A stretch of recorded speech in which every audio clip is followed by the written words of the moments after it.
Hello everyone, welcome to पढ़ ले 11th। कैसे हो बच्चों लोग? आई होप आप सभी की पढ़ाई बहुत अच्छी चल रही हो और आप लोग बहुत ज़्यादा हेल्दी हो, क्योंकि एग्जाम्स पास होने वाले हैं एंड आपकी तबीयत खराब होने का कोई भी रीज़न नहीं होना चाहिए। इसलिए हेल्दी रहिए एंड पढ़ाई करते रहिए। तो जैसा कि आप स्क्रीन पे देख पा रहे हैं, आपका लेक्चर नंबर 3 स्टार्ट होने वाला है ऑसिलेशंस का, और इससे पहले 2 लेक्चर्स आपके जा चुके हैं। और जो बच्चे देख रहे हैं उनको पता है कि आज हमारा चैप्टर कंप्लीट होने वाला है। और इससे पहले जो लेक्चर्स में गया है वो है लेक्चर नंबर 1 में हमने पीरियोडिक मोशन, ऑसिलेशंस, बेसिक चीजें जानी थी। देन उसके बाद हम एसएचएम पर आए थे बच्चों, जो कि एक ऑसिलेशन का पार्ट है। एंड उसके बाद हम कहाँ पहुंचे थे बच्चों? फोर्स, वेलोसिटी, एक्सेलरेशन की बात करी थी, एसएचएम में क्या क्या होती है। एंड देन उसके बाद हमने डिस्प्लेसमेंट और टाइम की इक्वेशन को डिराइव किया था, जो कि क्या आती थी? A sine omega T plus phi, अगर हम जनरल इक्वेशन की बात करें। करेक्ट। ये सारी चीज़ अगर किसी ने नहीं देखी है तो वो लेक्चर नंबर 1 देख सकता है, पढ़ ले 11th पर यूट्यूब पर सर्च करके ऑसिलेशंस लेक्चर 1 आपको मिल जाएगा। सेम हमने लेक्चर 2 में भी हमने क्या देखा था? फेजर डायग्राम के बारे में बात किया था, जिसमें हमने यूनिफॉर्म सर्कुलर मोशन देखा था। और हमने सबसे अच्छी चीज़ ये देखी थी कि यूनिफॉर्म सर्कुलर मोशन हमारा एसएचएम नहीं होता, उसका जो प्रोजेक्शन होता है वो एसएचएम परफॉर्म करता है। हमने फिर एनर्जी देखा था एसएचएम का, एनर्जी क्या क्या होता है, एनर्जी कंजर्व होती है एसएचएम में, राइट। और टाइम पीरियड के बारे में बात की थी, जो कि 2π/ω निकलता है। ठीक है, इतनी सारी बात देखने के बाद आज हम लेक्चर 3 पे आ चुके हैं और आज हम लोग क्या क्या पढ़ने वाले हैं उसके बारे में हम बात कर लेते हैं बच्चों। ठीक है, तो आज के जो हमारे टॉपिक्स रहेंगे बच्चों, वो रहेंगे हमारे टाइम पीरियड के बारे में बात करेंगे। हमने अभी टाइम पीरियड तो देख लिया था कि क्या होता है 2π/ω। अब हम अलग अलग सिस्टम के टाइम पीरियड निकालने की बात करेंगे, जैसे कि time period of spring block system. Spring block system का टाइम पीरियड कैसे निकलता है। देन हम आएंगे सिंपल पेंडुलम के लिए, है ना। ऐसा सिंपल पेंडुलम जो परफॉर्म क्या कर रहा है? SHM, performing SHM. ठीक है बच्चों, ठीक है। उसके बाद हम क्या देखेंगे? टाइम पीरियड की बात करेंगे, सिंपल पेंडुलम जो कि एक एक्सेलरेटिंग फ्रेम में है, समझ रहे हो, नॉन इनर्शियल फ्रेम। जैसे कि जो किसी फ्रेम में बैठ के अगर पेंडुलम को लटका दें तो किसी एक्सेलरेशन से ऊपर जा रहा है, जो कि वो लिफ्ट है, कोई एक्सेलरेशन से ऊपर जा रही है, नीचे जा रही है ना। कोई कार में जब पेंडुलम लटका हुआ है तो उस टाइप के क्वेश्चंस कैसे कैसे आते हैं, है ना। और कंसेप्ट क्या यूज होता है, बेसिकली हम कंसेप्ट की बात करेंगे। देन उसके बाद हम क्या करेंगे? डैम्प्ड ऑसिलेशंस पर आएंगे बच्चों। ये वही केस है बच्चों जो मैंने सबसे पहली क्लास में बताया था कि ऑसिलेटरी मोशन, सारे ऑसिलेटरी मोशन पीरियोडिक होते हैं, लेकिन 1% केस वही है ये, जो कि पीरियोडिक मोशन नहीं होता है। ठीक है, फिर उसके बाद हम फोर्स्ड ऑसिलेशन की बात करेंगे और यहीं पर हम रेजोनेंस की भी बात करेंगे कि रेजोनेंस क्या होता है। और इतनी सारी बातों को करते करते बीच बीच में हम न्यूमेरिकल्स भी करते चलेंगे साथ साथ में। जो जो टॉपिक जाता जाएगा उसके साथ एक एक दो दो न्यूमेरिकल्स हम करते चलेंगे। ठीक है बच्चों, क्लास को अपन स्टार्ट करते हैं। आइए, तो सबसे पहले हमने जो देखा वो था time period of spring block system. Time period किसी भी सिस्टम का निकालने के लिए कुछ स्टेप्स होते हैं बच्चों। किसी भी चीज का टाइम पीरियड निकालना है, मान लीजिए अगर मैं भी एक एसएचएम कर रहा हूं तो मेरा टाइम पीरियड निकालना है ना, तो उसके लिए कुछ स्टेप्स को हमें फॉलो करना पड़ेगा।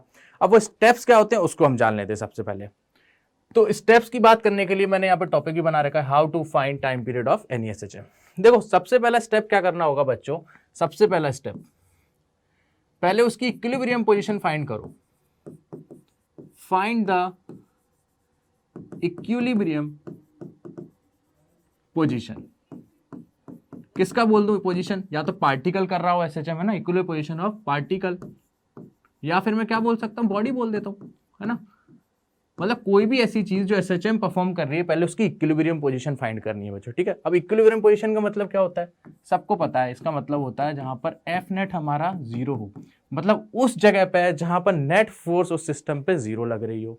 ठीक है, और उसी पोजीशन को हम क्या बोल देंगे बच्चों? Mean position. बोलो, इतनी चीज क्लियर हुई? पहला स्टेप क्लियर हुआ। और उसकी इक्विलिब्रियम पोजीशन, और इक्विलिब्रियम पोजीशन जाने के बाद एफ नेट 0 होगा, और एफ नेट 0 को कैलकुलेट करेंगे तो उसके बाद एक क्वेश्चन बन जाएगी जो कि राइट करना है, हमको लिखना है, राइट द बैलेंस इक्वेशन। ठीक है, कैसी बैलेंस इक्वेशन? मतलब उस टाइम पर एफ नेट 0 करने पे अगर कोई भी इक्वेशन बन रही है उसको हमें लिख लेना है। ठीक है, चलो, इतनी चीज होने के बाद दूसरा स्टेप पर आएंगे। दूसरा स्टेप हमारा क्या होगा बच्चों? दूसरे स्टेप में हम क्या करेंगे? अब वो बॉडी इक्विलिब्रियम पोजीशन पर है, अब हम उसे थोड़ा सा स्लाइटली डिस्प्लेस कर देंगे, थोड़ा सा स्लाइटली डिस्प्लेस कर देंगे। ठीक है, कैसे डिस्प्लेस करेंगे? देखो, स्लाइटली डिस्प्लेस द ब्लॉक या displace the body by x. ठीक है, मैंने एक्स लिख दिया, मतलब इतना मेरे को डिस्प्लेस करना है बाई एक्स, थोड़ा सा डिस्प्लेस कर दो बाई एक्स।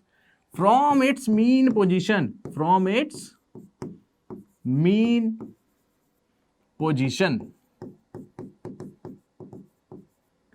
देन उसके बाद क्या करना है डिस्प्लेस करने का, then write the new F net. आप मुझे एक चीज बताइए, जब अपन मीन पोजीशन फाइंड कर लेंगे इक्विलिब्रियम पोजीशन, जब उसके बाद उसको हल्का सा भी डिस्प्लेस करेंगे, अगर कोई पार्टिकल एसएचएम परफॉर्म कर रहा है उसको हल्का सा भी डिस्प्लेस करेंगे तो उसके ऊपर एक नई फोर्स आने लगेगी जो कि एक अंदर की तरफ आने लगेगी, राइट। तो उसके लिए हमें नया एफ नेट लिखना है, और उसके बाद हमारा जो तीसरा स्टेप होगा ना एफ नेट लिखने के बाद, हमें कैसे ही ना कैसे बच्चों इस एफ नेट को ना इस फॉर्म में लिखने की कोशिश करना है, माइनस के एक्स। आप बातें तो समझ ही गए होंगे, ये क्यों लिखवा रहे हैं, जिससे कि हम एसएचएम को भी प्रूफ कर देंगे कि एसएचएम हो रहा है। दूसरी चीज हम टाइम पीरियड इजीली निकाल लेंगे, ठीक है। तो चलो तीनों स्टेप्स फिर से बता रहा हूं। पहला स्टेप क्या करना है हमको, पहले तो इक्विलिब्रियम पोजीशन फाइंड करो उसकी पार्टिकल की, कोई भी एसएचएम कर रहा है, देन उसको वहां से हल्का सा डिस्प्लेस कर दो। जैसे ही हल्का सा डिस्प्लेस करोगे तो एक नई नेट फोर्स आएगी जो कि जीरो नहीं होगी अब, जो कि अंदर की तरफ लगेगी, राइट। और उस एफ नेट को कैसे ही ना कैसे माइनस के एक्स के फॉर्म में रिप्रेजेंट करने की कोशिश करो, जिससे कि हमारी एक एसएचएम की इक्वेशन में कन्वर्ट हो जाएगा, ठीक है। अब यहां पर जो के है बच्चों, जो स्प्रिंग कांस्टेंट नहीं है, ये उस एसएचएम का कोई ना कोई कांस्टेंट टर्म है। फॉर एन एग्जांपल, कोई भी पार्टिकल एसएचएम कर रहा है, ठीक है, तो उसकी तुमने इक्विलिब्रियम पोजीशन निकाली, एफ नेट निकाल लिया, ठीक है, क्योंकि थोड़ा डिस्प्लेस करने के बाद एफ नेट निकाल लिया। उसके बाद आपने उसकी नेट फोर्स निकाली बच्चों, नेट फोर्स। और जैसे ही आपने नेट फोर्स निकाली तो आपने कैसे ना कैसे करके उसको माइनस समथिंग कांस्टेंट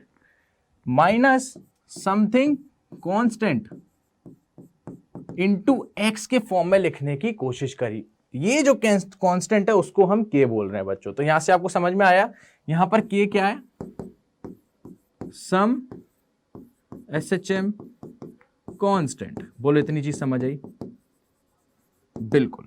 तो यहां पर ये कुछ ना कुछ कांस्टेंट है, ठीक है। इसके बाद फिर क्या है, फिर तो कुछ भी नहीं है। हमें पता था टाइम पीरियड क्या होता है बच्चों एसएचएम में, 2π/ओमेगा।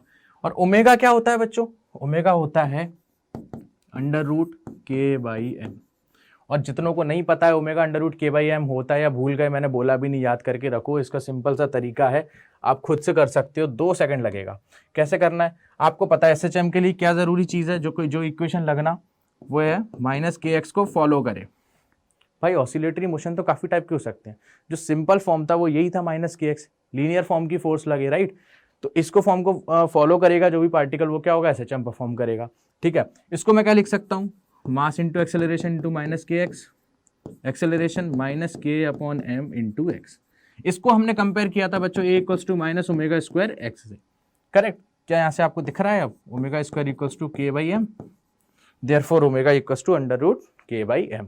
तो यहां से मैं इसमें वैल्यू रख दूंगा तो टाइम कितना आ जाएगा, 2π √k/m। तो m ऊपर आ जाएगा m/k। ये होता है मेरा टाइम पीरियड किसी भी एसएचएम का फाइंड जब हम करते हैं, कोई भी एसएचएम। इसमें बस इतना सा फर्क है, ये जो k आ रहा है ये कोई कांस्टेंट है, स्प्रिंग कांस्टेंट नहीं है बच्चों। मैं बार बार बोल रहा हूं, बच्चों को लग रहा है स्प्रिंग कांस्टेंट है, नहीं है, ये एक कांस्टेंट है, ठीक है। किसी भी एसएचएम का एक कांस्टेंट है, ठीक। और m क्या है हमारा, उस पार्टिकल या बॉडी का मास है। इतनी चीज क्लियर हुई। तो हमको ये क्यों करना पड़ रहा है, इसकी प्रोसेस पहला ऐसा क्यों करना पड़ा, डायरेक्टली डिस्प्लेस करके क्यों नहीं कर दिया सर, नेट फोर्स क्यों नहीं आई, वो सारी चीजें अभी आपको समझाने वाला हूं कि हम इस प्रोसेस को क्यों फॉलो करेंगे, राइट। कि इक्विलिब्रियम पोजीशन पे पहले क्यों जाएंगे, देन उसको डिस्प्लेस क्यों करेंगे, पहले ही क्यों नहीं कर सकते। इतनी चीज क्लियर हुई, आगे बढ़े। चलो इसके बाद अब हम देखने वाले हैं बच्चों time period of spring block system. एक स्प्रिंग ब्लॉक सिस्टम का टाइम पीरियड की बात करेंगे आज। अब इसकी बात करने से पहले स्प्रिंग ब्लॉक सिस्टम को थोड़ा देख लेते हैं, होता कैसे क्या है। तो आप लोगों को ये तो पता ही है, देखो स्प्रिंग होगी अगर, स्प्रिंग ब्लॉक सिस्टम कुछ ऐसा, ठीक है, ये मास m है, करेक्ट। अगर ये इसकी अभी मीन पोजीशन है, ये अगर इसकी अभी मीन पोजीशन है, ठीक है, x = 0, और अगर मैं इसको हल्का सा डिस्प्लेस करके यहां करके छोड़ दूं तो इस पे एक फोर्स लगने लगेगी जो कि रिस्टोरिंग फोर्स होती है स्प्रिंग की, कितनी ks, और जिस डायरेक्शन में डिस्प्लेसमेंट है उसकी अपोजिट में। तो ये बॉक्स कैसे मोशन करेगा, इधर डिस्प्लेस करके मैंने छोड़ दिया तो Jung Jung Jung Jung Jung Jung Jung Jung ऐसे ऐसे ऐसे ऐसे ऐसे ऑसिलेट करता रहेगा, मतलब एसएचएम परफॉर्म करेगा। इतनी चीज क्लियर है। चलो इसके टाइम पीरियड की अब हम बात करेंगे, इसके टाइम पीरियड की अब हम बच्चों बात करने वाले हैं। तो अब मैं आपको इसको दो तरीके से बताने वाला हूं, इसका टाइम पीरियड। क्यों? जिससे आपको वो चीज भी क्लियर हो जाएगी कि इक्विलिब्रियम पोजीशन हमको क्यों पता रखनी है। ठीक है, चलो मैंने यहाँ पे बीच में लाइन बना दी बच्चों। चलो सबसे पहले मैं क्या मान लेता हूं बच्चों कि मेरे पास एक स्प्रिंग ब्लॉक सिस्टम है, ये रहा। ठीक है, इसका मास m है और ये अभी रेस्ट पर है, ऐसा कैसे ही रखा हुआ है। ठीक है, और एक सिस्टम मैंने क्या माना हुआ है बच्चों, स्प्रिंग ब्लॉक, जिसपे एक कांस्टेंट फोर्स लग रही है F। बोलो इतनी चीज समझ आई? एक पे कांस्टेंट फोर्स F लग रही है, where F is constant force. बच्चों फिर बता रहा हूं, F जो है मेरी एक कांस्टेंट फोर्स है, F is equals to constant force. अगर मैं बोलूं F 10 है, 10 न्यूटन, तो 10 न्यूटन ही लगता रहेगा, चेंज नहीं होगा इतनी। अब इस केस पे आ जाइए, पहले वाले पर जिसकी मैं बात कर रहा हूं। इस केस में हमसे पूछा गया टाइम पीरियड बताइए स्प्रिंग ब्लॉक सिस्टम का। क्या हम बता पाएंगे? बिल्कुल बता पाएंगे। सबसे पहला स्टेप क्या बोला था मैंने? मीन पोजीशन फाइंड करना है, इक्विलिब्रियम पोजीशन। क्या ये स्प्रिंग ब्लॉक सिस्टम कहीं जा रहा है? ध्यान देना, क्या ये स्प्रिंग ब्लॉक सिस्टम कहीं जा रहा है? नहीं जा रहा है, अपनी जगह पर है। तो इसका मतलब अभी ये मीन पोजीशन पे x इक्वल्स टू 0, यहां पर नेट फोर्स मेरा 0 है। क्या है मेरा? यहां पर मेरा नेट फोर्स 0 है, F नेट 0 है। बोलो बिल्कुल समझ आया? इसका मतलब ये मेरी इक्विलिब्रियम पोजीशन आ गई। अब दूसरा स्टेप क्या था? इक्विलिब्रियम पोजीशन से उसको हल्का सा डिस्प्लेस करना है। ठीक है, उसको हल्का सा डिस्प्लेस करना है। अब देखो मैं क्या करूंगा, इसको हल्का सा डिस्प्लेस कर दूंगा। ठीक है, ये मान लीजिए मैंने इसको थोड़ा सा डिस्प्लेस कर दिया। कितना किया? ये कुछ डिस्प्लेस कर दिया x। ठीक है, अब मेरी एक बात सुनना, इसको जैसे ही मैं x डिस्प्लेस करूंगा, क्या इस पे एक स्प्रिंग फोर्स लगेगी जो इसको अपनी तरफ खींचेगी, जिसको अपन रिस्टोरिंग फोर्स बोलते हैं? बिल्कुल लगेगी। और क्या वो वेरिएबल फोर्स होती है? बिल्कुल होती है। स्प्रिंग फोर्स क्या होती है? kx माइनस kx, और वो x पे डिपेंड करती है। जितना ज्यादा आप उसको खींचते जाओगे उतना ज्यादा स्प्रिंग फोर्स बढ़ती जाएगी। तो जैसे ही मैंने इसको x डिस्प्लेसमेंट दिया, इस पे एक रिस्टोरिंग फोर्स लगी, जो कि क्या लगी? kx, जो कि स्प्रिंग फोर्स है। अब समझ आए? चलो इस टाइम पर अब मुझे क्या करना है बच्चों? नए एफ नेट की इक्वेशन लिखनी है। अब नए एफ नेट की इक्वेशन क्या लिखूंगा मैं यहां पर? कोई बताना चाहेगा? बिल्कुल, देखो F net is equals to, एक ही फोर्स दिख रहा है मेरे को इस डायरेक्शन में, दिख रहा है क्या है वो? के एक्स। अब मैं यहां पर एक चीज कर रहा हूं बच्चों, ध्यान देना, बच्चे समझते नहीं है, ध्यान से निकाल देते हैं। ये देखो यहां पे मैं माइनस साइन लगा रहा हूं। क्या सही लगाया? माइनस साइन लगेगा कि नहीं लगेगा? बच्चों बिल्कुल लगेगा। देखो मैंने ये डिस्प्लेसमेंट दिया है, मीन पोजीशन से दिया है, जो कि पॉजिटिव एक्स डायरेक्शन में है। बिल्कुल सही। और फोर्स किस डायरेक्शन में लग रही है? नेगेटिव। मेरा कहने का मतलब है अगर आपने डिस्प्लेसमेंट इधर दिया है पॉजिटिव में, तो फोर्स अपोजिट में लग रही है। और अगर आप ये सेम डिस्प्लेसमेंट इस डायरेक्शन में भी करते ना बच्चों, तो फोर्स इस डायरेक्शन में लगती। तो कुल मिला के मेरा कहने का मतलब है कि जिस डायरेक्शन में डिस्प्लेसमेंट कर रहे हो आप ब्लॉक का, उसके अपोजिट डायरेक्शन में फोर्स है। तो अगर मैंने पॉजिटिव डायरेक्शन में डिस्प्लेसमेंट किया है, तो मेरे पास फोर्स नेगेटिव की आ रही है। क्लियर है? क्या ये पूरी चीज आप देख पा रहे हो? F इक्वल्स टू माइनस के एक्स के फॉर्म में आ गई। अब वो है एक तरीका, या कुछ भी बोलिए, कि स्प्रिंग के सिस्टम में, स्प्रिंग ब्लॉक सिस्टम में जो माइनस के एक्स डायरेक्टली आ जाता है, और वही के कांस्टेंट जो एक एसएचएम का कांस्टेंट होता है, वो सीधा सीधा स्प्रिंग का कांस्टेंट बन जाता है। इतनी चीज समझ आई? ठीक है, तो यहां से क्या ही है, सिंपल टाइम पीरियड के लिए क्या बताया था? 2 pi under root m upon k. और यहां पर k क्या है? हमारा k ही है। और बट ये k कौन सा है बच्चों? ये स्प्रिंग कांस्टेंट है, स्प्रिंग कांस्टेंट। बोलो इतनी चीज समझ आई? चलो अच्छी बात है। तो यहां पर हमको एफ नेट निकालने के लिए मेहनत नहीं करनी पड़ी स्टार्टिंग में इक्विलिब्रियम निकालने में। क्यों? क्योंकि ऑलरेडी वो रेस्ट पर था, उस पर कोई फोर्स नहीं लग रही थी। जब हमने डिस्प्लेस किया तो एक फोर्स बढ़ी। करेक्ट? अब सुनिए, क्या दूसरे केस में ये रेस्ट पर है? नहीं है। इस कंडीशन में भी रेस्ट पर है ही नहीं। क्यों नहीं है? इस पे तो एक एक्सटर्नल फोर्स लग रही है ना, एफ एक एक्सटर्नल फोर्स लग रही है। तो वो क्या करेगा? इस ब्लॉक को खींचेगा, ऐसे करके खींच रहा है, और ब्लॉक को जैसे ये खींचेगा, इनिशियल पोजीशन मान लो, चलो इसको मान लेते हैं अपन, कोई इनिशियल पोजीशन है। ठीक है, चलो इनिशियल पोजीशन है ये। तो अब मेरी बात बताइए, इस पे कोई नेट फोर्स लग रहा है, कोई फोर्स लग रहा है एक्सटर्नल फोर्स, तो क्या ये ब्लॉक रुकेगा? नहीं, ये चलेगा। और जैसे ये ब्लॉक चलेगा तो मतलब कुछ ना कुछ स्प्रिंग खींचेगी। मान लीजिए इस फोर्स की वजह से ये एम मास थोड़ा सा डिस्प्लेस कर गया, तो स्प्रिंग फोर्स उसमें जनरेट होने लगेगी, होगी कि नहीं? हाँ। तो एक टाइम ऐसा भी आएगा जब ये स्प्रिंग खींचते खींचते खींचते खींचते एक जगह जाके रुक जाएगी। वो कब रुकेगी? जब इतना डिस्प्लेस हो जाए कि स्प्रिंग फोर्स हमारे एफ फोर्स के बराबर हो जाए, तब जाके हमारा सिस्टम रुक जाएगा, है ना। देखिए समझिए, मेरी बात समझिए।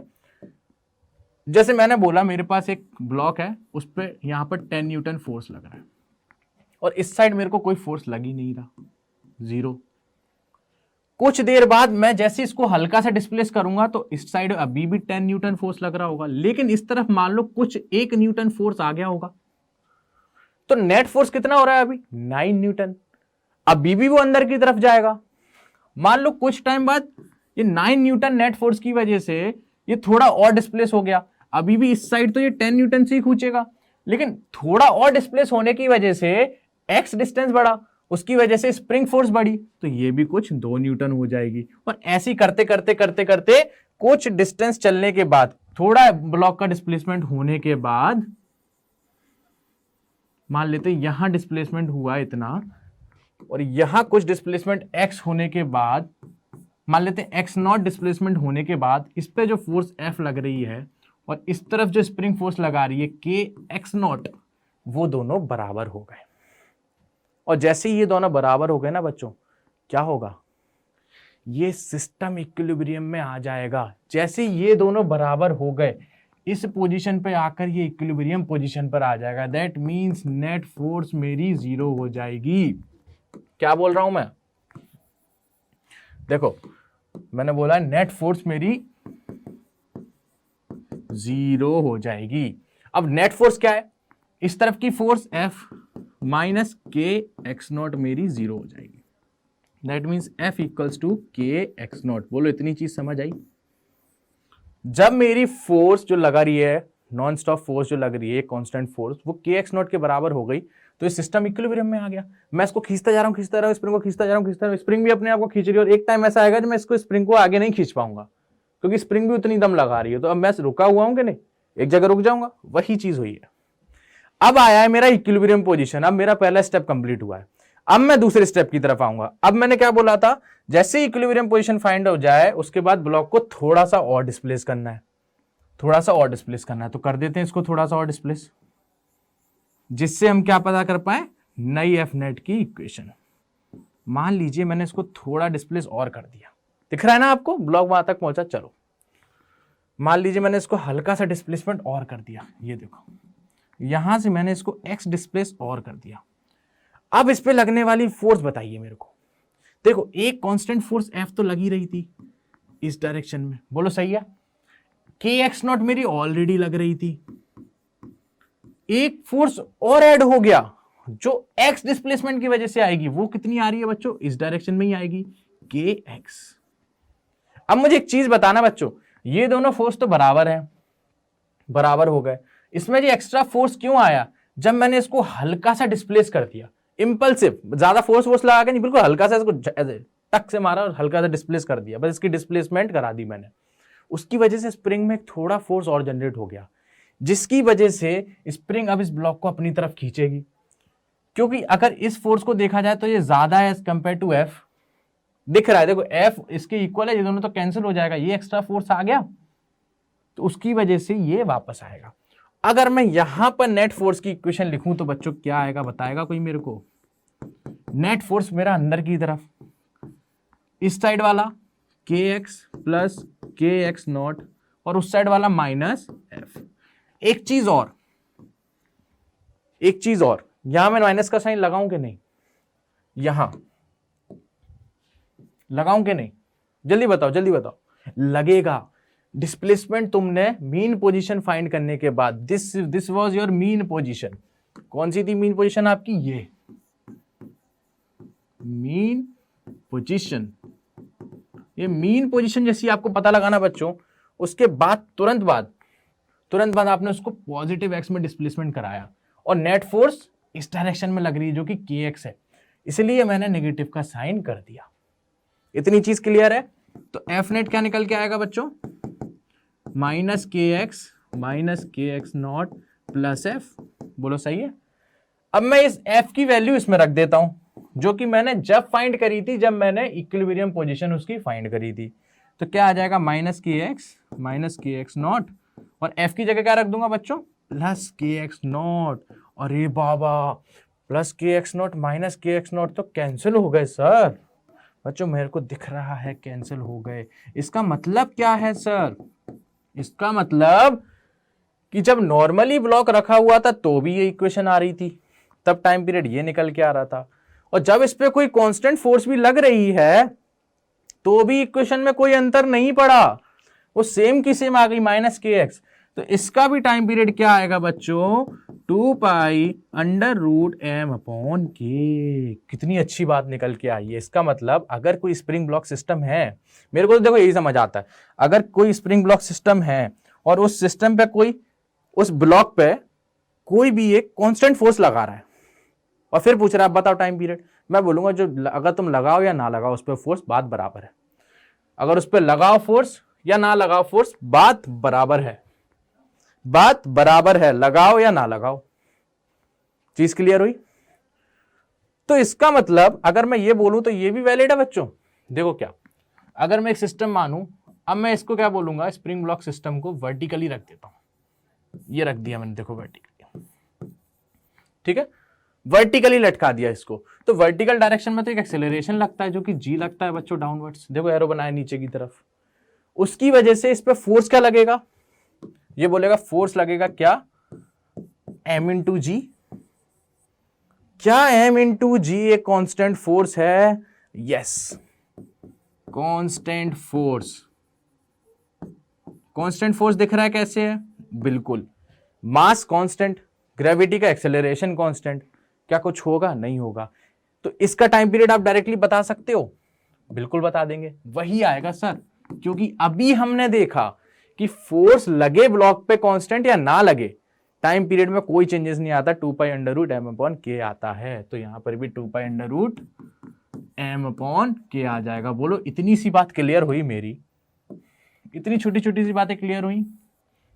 सच बताना, क्लियर है ना? चलो आगे बढ़ते हैं। इस चीज को जानने के बाद अब हम एक न्यूमेरिकल करते हैं, आपको और क्लियर हो जाएगा कि कैसे ये क्वेश्चन पूछते हैं। आप ये देखना, बस इनका टेक्निक देखना पूछने की, ठीक है। चलो, इनने क्या पूछा हमसे? उन्होंने बोला कि एक स्प्रिंग ब्लॉक सिस्टम है जो ऑसिलेट कर रहा है सिंपल हार्मोनिक मोशन, एसएचएम कर रहा है, एक स्प्रिंग ब्लॉक सिस्टम है, एसएचएम कर रहा है, ठीक है। उन्होंने बोला वो एसएचएम कर कैसे रहा है? वर्टिकल डायरेक्शन में, ठीक है, वर्टिकली, जो भी मैंने बताया। If the time period of a system is t at the surface of Earth, then calculate the time period of a system at the surface of the moon where gravitational acceleration is 1/6 of the Earth। देखो वो क्या बोल रहा है, इसको short में बता देता हूं। वो बोल रहा है जब मेरे पास, मैं अर्थ पे खड़ा हूं, जब मैं अर्थ पर हूं तो मेरा एक स्प्रिंग ब्लॉक सिस्टम है जिसका मास मान लो m है, और इस पर अभी एक्सेलरेशन कितना लगेगा? जी डाउनवर्ड्स, क्योंकि हम तो अर्थ पर हैं। तो इस टाइम इसका जो टाइम पीरियड बता रहा है वो टी बता रहा है, जो कि क्या होगा? 2 pi under root M upon k. बोलो इतनी चीज क्लियर हुई? यही बोला उसने, टी है, देख लो टी, ये दिख रहा है टी। चलो, इतनी चीज जानने के बाद अब वो दूसरे पार्ट में क्या बोल रहा है बच्चों? दूसरे पार्ट में बोल रहा है सेम चीज हमने मून पर करी। क्या किया? एक स्प्रिंग ब्लॉक सिस्टम ले गए, ये रहा मेरा स्प्रिंग ब्लॉक सिस्टम जिसका मास m है, और इस पर जो एक्सेलरेशन लगेगा ना मून पर, वो 1/6 लगेगा ग्रेविटेशनल एक्सेलरेशन का, मतलब g/6, और ये भी डाउनवर्ड्स लगेगा।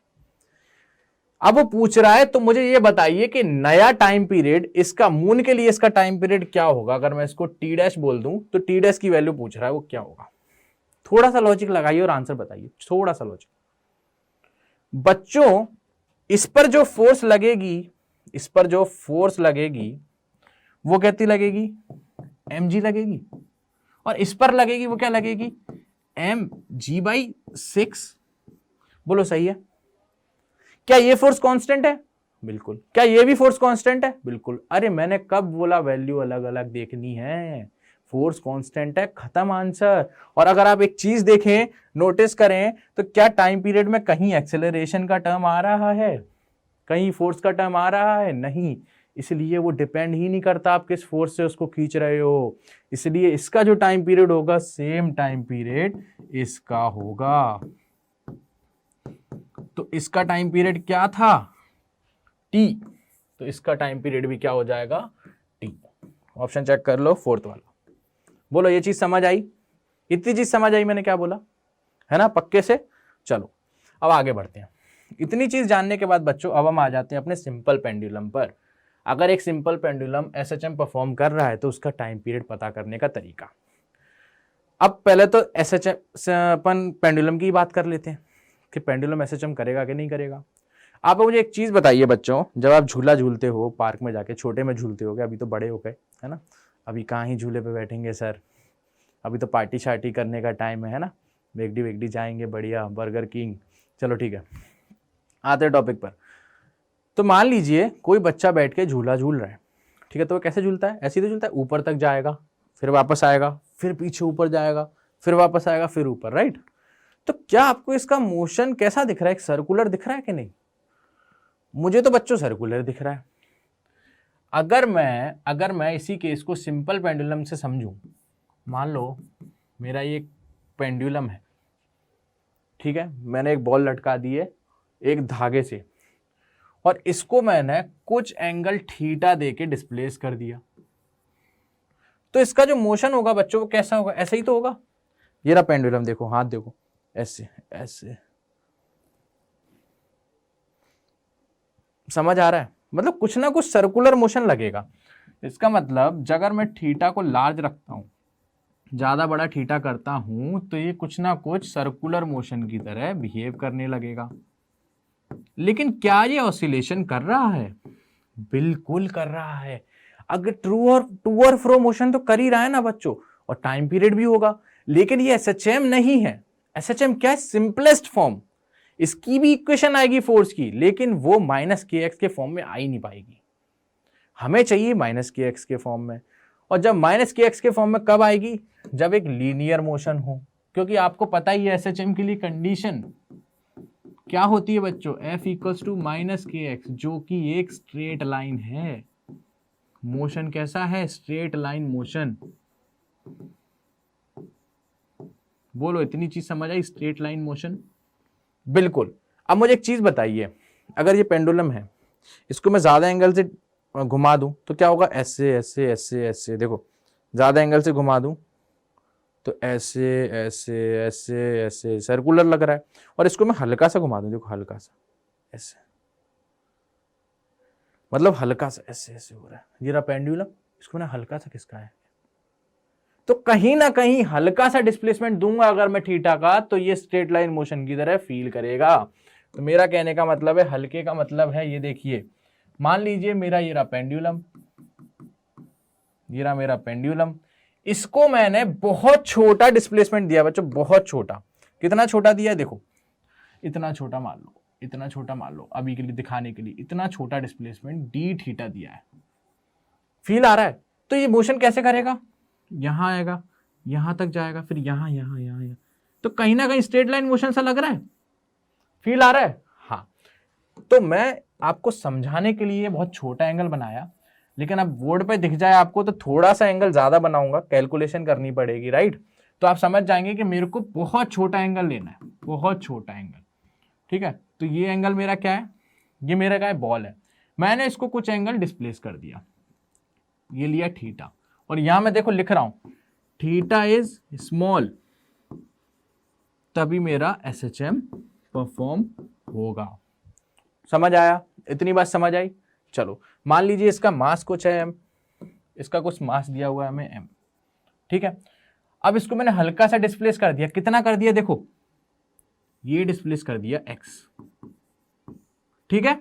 चलो इस पे लगने वाली फोर्स बताओ बच्चों। फोर्स एक तो इस पे नीचे लगेगी जो कि ग्रेविटी की वजह से लगेगी mg, एक इस पे टेंशन फोर्स लगेगी जो कि इस डायरेक्शन में लगेगी t, और इसकी लेंथ दी हुई है मान लो l, ठीक है? लेंथ दी है l, ठीक है? तो दो फोर्स मुझे दिख रही है, इस डायरेक्शन में टेंशन और इधर। क्या मैं mg फोर्स के कंपोनेंट ब्रेक कर लूं बच्चों? कोई दिक्कत है? नहीं है सर, कर लीजिए। ठीक करता हूं। तो एक कंपोनेंट मैं इधर ड्रॉप कर लेता हूं, एक इसके एक्सिस के अलाउ। अगर ये एंगल थीटा है तो ये एंगल भी थीटा, ये एंगल थीटा है तो ये एंगल भी थीटा। इसका एक कंपोनेंट आएगा mg cos थीटा और एक कंपोनेंट आएगा mg sin थीटा। देखो mg sin थीटा यहां लिखा है, ये वाला एंगल है, ये वाला एंगल। बोलो समझ आया? चलो, तो मेरे को यहां से क्या दिख रहा है कि T equals to mg cos theta है, कि जो टेंशन है वो मेरी एक कंपोनेंट ऑफ mg को बैलेंस कर रही है। लेकिन इसको कौन बैलेंस कर रहा है सर? इसको कोई बैलेंस नहीं कर रहा है, इसी वजह से तो वो अपनी पोजीशन पे वापस आ रहा है, इस ही फोर्स की वजह से आ रहा है। तो अगर मैं नेट फोर्स की इक्वेशन निकालूं तो क्या आएगी?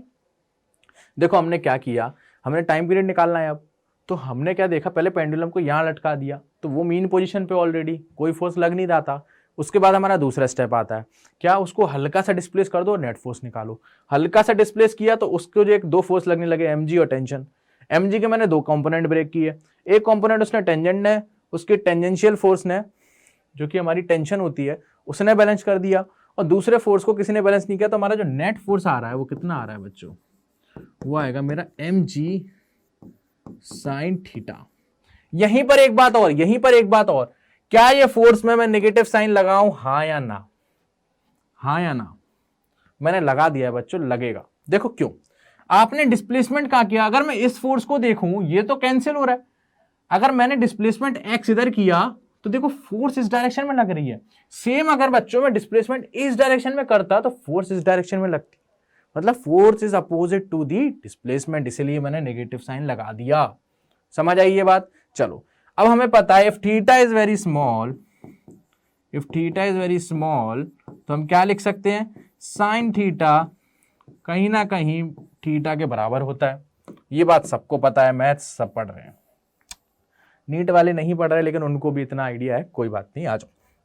तो यहां से मैं एफ नेट की इक्वेशन क्या लिख सकता हूं बच्चों? Minus mg theta. बोलो इसमें किसी को दिक्कत? सही है। चलो, अब मुझे एक चीज बताना, जब ये एंगल बहुत छोटा डिस्प्लेसमेंट है तो ये भी कहीं ना कहीं हल्का सा ही होगा x। ठीक है, आप मुझे बताइए, आप सभी को ये चीज पता है? यहीं लिख देता हूं, चलो। Angle is equals to arc upon radius, है ना?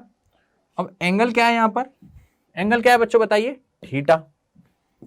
Theta is equals to arc, arc क्या है मेरा? x upon radius, length. बोलो ये चीज क्लियर हुई? क्या यहां से मैं थीटा की वैल्यू यहां पे रिप्लेस कर दूं तो मेरा एफ नेट जो आएगा बच्चों आएगा वो आएगा mg x अपॉन l। अगर आपको दिख रहा है या नहीं भी दिख रहा है, बट मुझे जरूर दिख रहा है बच्चों, देखो एफ नेट कहीं ना कहीं मैंने माइनस के एक्स के फॉर्म में लिख दी है। देखिए F net equals to minus some constant into x, और यही कांस्टेंट को तो हम के बोलते थे। अगर इस इक्वेशन को देखो, इसको यहां देखो, अब इस तरफ देखना, इस तरफ, तो मेरा एफ नेट कितना आ गया? Minus m g by l into x. क्या मैं इसको माइनस के एक्स से कंपेयर कर दूं तो यहां से के की वैल्यू क्या आ गई? M g by l. Time period क्या होता था? 2 pi under root M upon k. K की वैल्यू पटको क्या आएगा? देखो के की वैल्यू यहां रख दो सीधे, इसको मिटा के, ठीक है रख देते हैं।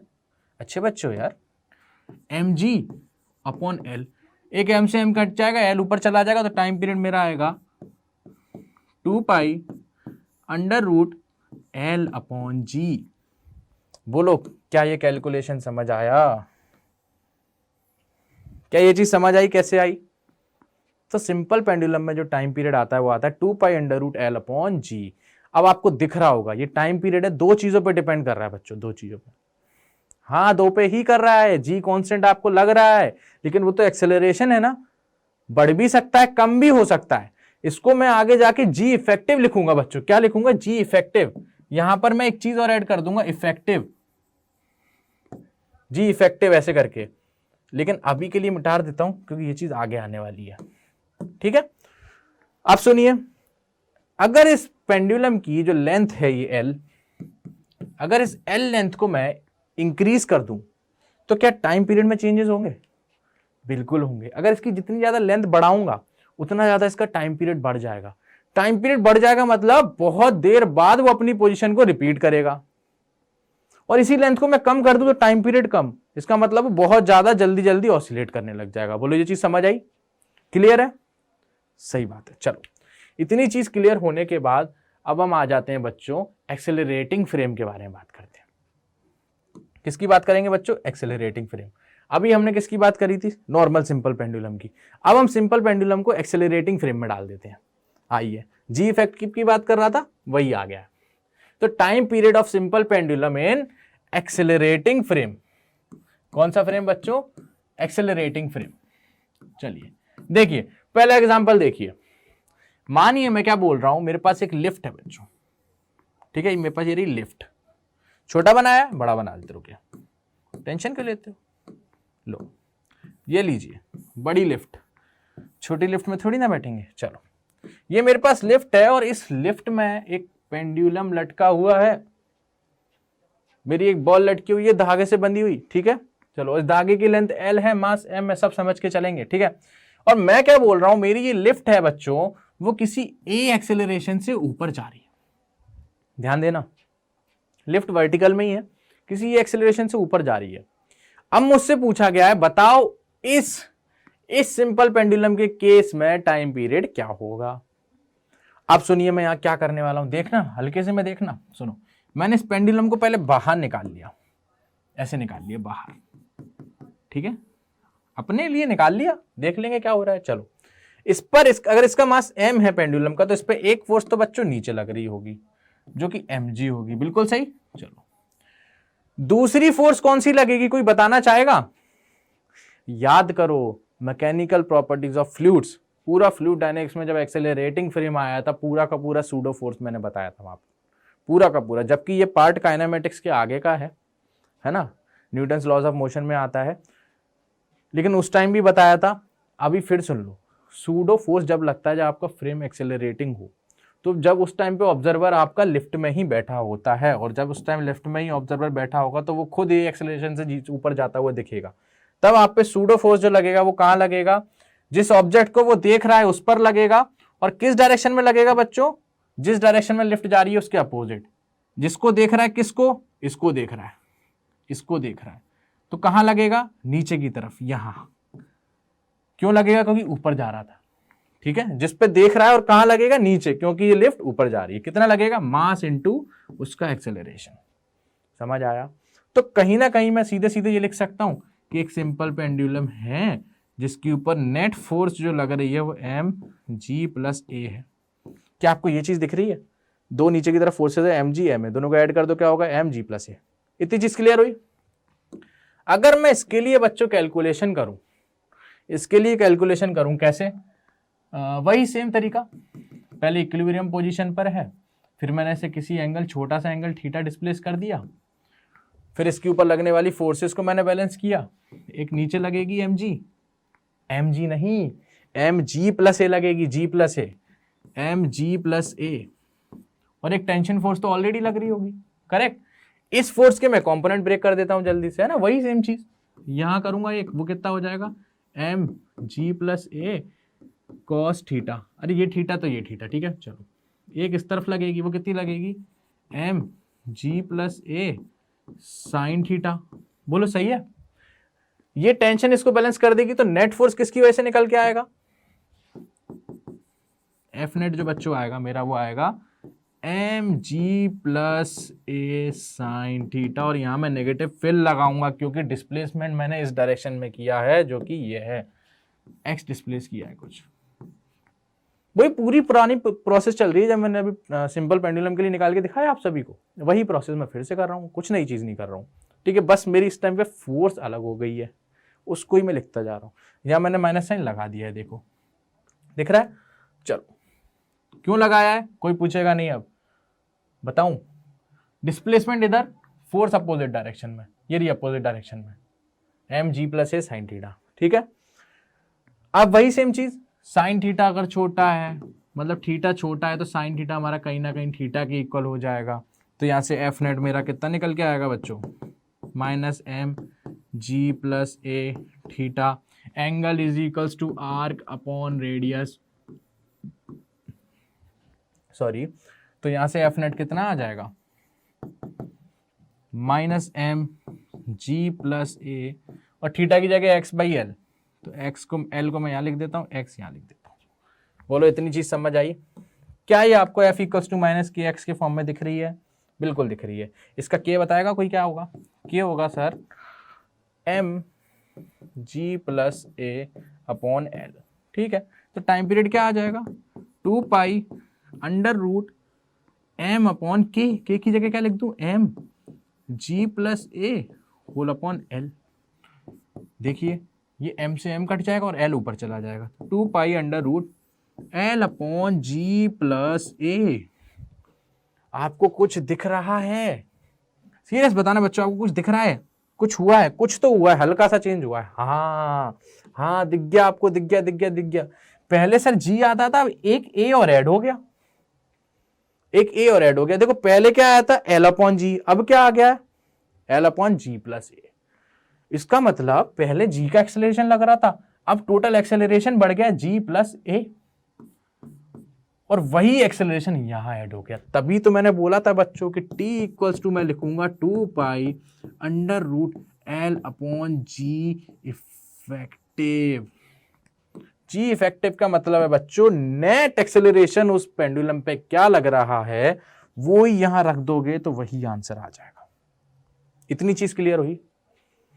कोई नई चीज नहीं है। देखो पहले इस पे कोई एक्सेलरेटिंग फ्रेम सूडो फोर्स नहीं लग रही थी, ये फोर्स गायब थी, एक एक्सेलरेशन था, क्या, जी, सीधा जी आ गया था। देखो जी, केवल एक फोर्स थी, एम जी।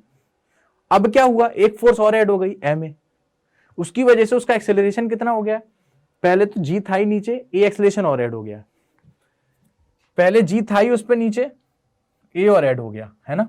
देखो यहां पे लिख के दिखाऊं फिर से, देखो इस पॉइंट पर इस पे एक एक्सेलरेशन तो लग ही रहा था, क्या लग रहा था, जी डाउनवर्ड्स, एक और लगने लगा, वो कौन सा लगने लगा बच्चों, इधर ही की तरफ, ए, तो नेट एक्सेलरेशन क्या हो गया, जी प्लस ए, और वही उठा के मैंने यहां रख दूंगा, जी प्लस ए, जी इफेक्टिव, आंसर आ जाएगा। बोलो समझ आया? सेम अगर मैं लिफ्ट को अपोजिट डायरेक्शन में घुमा दूं बच्चों, तो आप अब बता सकते हो आंसर कहां से निकालोगे, T equals to 2 pi under root L upon ji effective. देखो मेरे कहने का मतलब है ये लिफ्ट है, अब इसको सॉल्व नहीं करेंगे, आप दिमाग लगा के करेंगे। ये लिफ्ट है, यहाँ पे पेंडुलम टंगा हुआ है, अब ये लिफ्ट ए एक्सेलरेशन से नीचे आ रही है। अब आप क्या बोलोगे, सर ऐसे इस पे नेट फोर्स निकाल दूं, सर निकाल दो, एक एक्सेलरेशन नीचे लग रहा है जी, और सूडो का लगेगा इसका अपोजिट डायरेक्शन में, यहां ए, तो ए नेट मेरा कितना आ रहा है, जी माइनस ए, मतलब जी इफेक्टिव, इफेक्टिव कितना आ रहा है टोटल, जी माइनस ए आ रहा है मेरा, बिल्कुल जी माइनस ए। तो यहां पर मेरा टाइम पीरियड निकल के कितना आ जाएगा बच्चों, 2 pi under root L upon जी इफेक्टिव, मतलब जी माइनस ए। सीधा सीधा मैंने लिख दिया। देखो क्या इसमें टाइम लगा आपको करने में, नहीं लगेगा। सेम अगर एक कॉन्सेप्ट और आता है बच्चों, मान लीजिए मेरे पास एक, अभी हमने वर्टिकल में देखा, एक हॉरिजॉन्टल की बात करते हैं। मान लीजिए मेरे पास एक ट्रॉली है और उसके पहिए हैं, और इसको मैंने एक रोड पे चला रहा हूं, किस पे चला रहा हूं बच्चों, रोड पे भगा रहा हूं, एकदम फरारी की तरह रोड पे भगा दिया, ठीक है। चलो अब क्या हो रहा है बच्चों, इसके अंदर एक पेंडुलम टंगा हुआ है, ये रहा, उसका मास एम है, लेंथ एल है, ठीक है, मान के चलेंगे। इस कंडीशन में मैंने क्या बोला है कि मेरी जो ट्रॉली है वो ए एक्सेलरेशन से आगे जा रही है। अब बताइए इस टाइम पीरियड क्या होगा इस सिंपल पेंडुलम का। अब हमसे पूछा गया find the time period of simple pendulum performing SHM, क्या कोई बता पाएगा? बिल्कुल जैसे पहले किया था वैसे करेंगे। यहां पर एक तो इसके ऊपर एक्सेलरेशन नीचे लगेगा जी, बोलो इसमें किसी को दिक्कत, जी क्यों लग रहा है नीचे, नहीं होना चाहिए, एक नीचे लगेगा जी, ठीक है, और एक एक्सेलरेशन और लगेगा। देखो अब क्या लगेगा, एक्सेलरेटिंग फ्रेम है, अब ये राइट साइड जा रहा है, तो इस पे लगेगा फोर्स, और किस तरफ लगेगा, जिस तरफ वो जा रहा है उसके अपोजिट में, वो कि कौन सा फोर्स है, सूडो, तो इसका एक्सेलरेशन इस डायरेक्शन में आएगा, उसका अपोजिट, ठीक है। यहां पे नेट क्या दिख रहा है बच्चों आपको, मुझे तो यही दिख रहा है, g square plus a square, कोई दिक्कत नहीं, सही बात है। T equals to 2 pi under root L upon ji effective. Ji effective क्या लिखोगे? T equals to 2 pi under root L upon under root G² plus A²।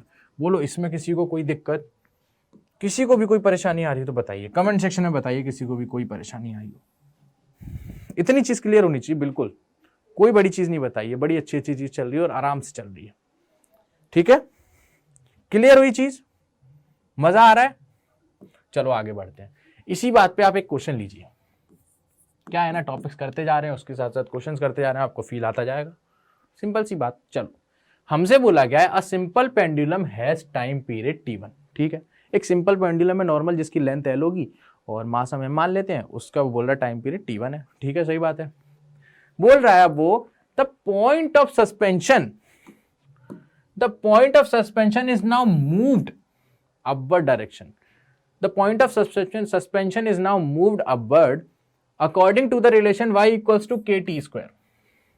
एक रिलेशन हमें गिवन है। देखो सबसे पहले हमें क्या गिवन है, एक सिंपल पेंडुलम है जिसका टाइम पीरियड T1 है। तो एक सिंपल पेंडुलम है अगर ये, ठीक है, तो इसका टाइम पीरियड क्या होगा, जिसपे ये एक्सलेशन लग रहा है G डाउनवर्ड्स, इसका टाइम पीरियड T1 बोल रखा है, जो कि होगा 2 pi under root L upon G. ठीक है, इतनी बात मेरे को पता है। अब बोल रहा है कि मैंने एक इस सिंपल पेंडुलम जो मेरा ये बना हुआ है, इसको मैंने इसके सस्पेंशन को, मतलब इस चीज को, देखो समझो, इस चीज को उसने क्या किया, ऊपर घुमाया, ऊपर ले गया। ठीक है, किस रिलेशन से ऊपर ले जा रहा है? इस इक्वेशन से ऊपर ले जा रहा है। ठीक है, जहां पर k की वैल्यू उसने दे रखी है 1 मीटर पर सेकंड स्क्वायर। ठीक, where y is the vertical displacement. ठीक है, the time period now becomes T2। जब उसको इस इक्वेशन के थ्रू ऊपर ले जाया जा रहा है उस पॉइंट ऑफ सस्पेंशन को, तो टाइम पीरियड T2 दिखा रहा है उसको सिंपल पेंडुलम का। तो हमसे पूछा है बताओ T1² अपॉन T2² क्या होगा। हमसे पूछा T1² अपॉन T2² क्या होगा। अगर इस क्वेश्चन को मैं इस वे में देखूं तो कोई गलत कर रहा हूं बच्चों। मैं पॉइंट ऑफ सस्पेंशन को अपने लिफ्ट को मान लेता हूं। मैंने इस पेंडुलम को लिफ्ट पर लटका दिया और इस लिफ्ट को अब ऊपर ले जाता हूं। बात तो वही है, इस पेंडुलम को ऊपर ले जाओ, सीलिंग को पकड़ के, लिफ्ट को ले जाओ, बात एक ही है। चलो अब मुझे बताइए, आप ऊपर किस इक्वेशन से ले जा रहे हो? ऊपर किस इक्वेशन से ले जा रहे हो? y equals to KT²। ये y के डायरेक्शन में डिस्प्लेसमेंट की इक्वेशन है। अगर मैं इसको एक बार डिफरेंशिएट कर दूं dy/dt टाइम के साथ, तो क्या ये वेलोसिटी देगी? बिल्कुल। इसको डिफरेंशिएट करूंगा तो क्या आएगा? 2KT। इसको मैं एक बार और डिफरेंशिएट कर दूं तो dv/dt is equals to acceleration a is equals to 2k। क्या आपको कुछ दिखने लगा? अब एक चीज और, अभी बॉक्स में बंद क्यों किया मैंने? k की वैल्यू तो गिवन है ना बच्चों 1, तो यहां से a कितना निकल के आ गया? देखो यहां ही लिख देता हूं, a आ गया मेरा 2 मीटर पर सेकंड स्क्वायर। बोलो ये समझ आया? इसका मतलब मैं डायरेक्टली बोल सकता हूं क्या, एक कांस्टेंट एक्सेलरेशन से इस लिफ्ट को ऊपर ले जाया जा रहा है, जो कि a है, और वो a क्या है? 2 मीटर पर सेकंड स्क्वायर। ठीक है, a है हमारा 2 मीटर पर सेकंड स्क्वायर। बोलो ये चीज समझ आई? ठीक है, अब क्या सिंपल सा क्वेश्चन रह गया। तो अब नया टाइम पीरियड कैसे निकलेगा? एक मेरा पेंडुलम है जिसका मास m है, लेंथ L है, इस पे एक फोर्स तो ग्रेविटी लगा रही होगी mg। या ग्रेविटी का फोर्स छोड़िए, ग्रेविटी के एक्सेलरेशन की बात करते हैं। एक एक्सेलरेशन तो कौन लगा रहा होगा? ग्रेविटी। एक क्या लगेगा? सूडो लगेगा कि नहीं? a से ऊपर जा रहा है 2 मीटर पर सेकंड से, सूडो किस तरफ लगेगा? नीचे की तरफ। वो कितना लगेगा बच्चों? 2 का लगेगा, वो लगेगा 2 और ऐड हो जाएगा। तो अब इसका टाइम पीरियड क्या आएगा? 2 pi under root L upon जी इफेक्टिव हो जाएगा G प्लस 2। बोलो इतनी चीज क्लियर हुई? और ये क्या बोला है? T2 है। चलो T1 T2 आ गया। अब कुछ बचा क्वेश्चन में? नहीं बचा। अब आपको क्या करना है? सिंपल इसको डिवाइड कर देना है। तो T1 अपॉन T2² कर दूं? क्या बोला है? T1² अपॉन T2², यही बोला है, कर दीजिए। T1 का स्क्वायर क्या आएगा? मतलब 2 pi under root L upon G इसका whole square, whole upon 2 pi under root L upon G plus 2 का होल स्क्वायर। बोलो यही चीज बोली गई है आपसे? बिल्कुल सही। चलो तो यहाँ से मैं लिखूंगा T1 square upon T2 square जो मेरा आएगा वो कितना आ जाएगा। देखो ये तो कैंसिल आउट हो जाएगा, ये कैंसिल आउट, L से L भी मर जाएगा, बचेगा क्या, स्क्वायर खुलेगा, ये ऊपर चला जाएगा।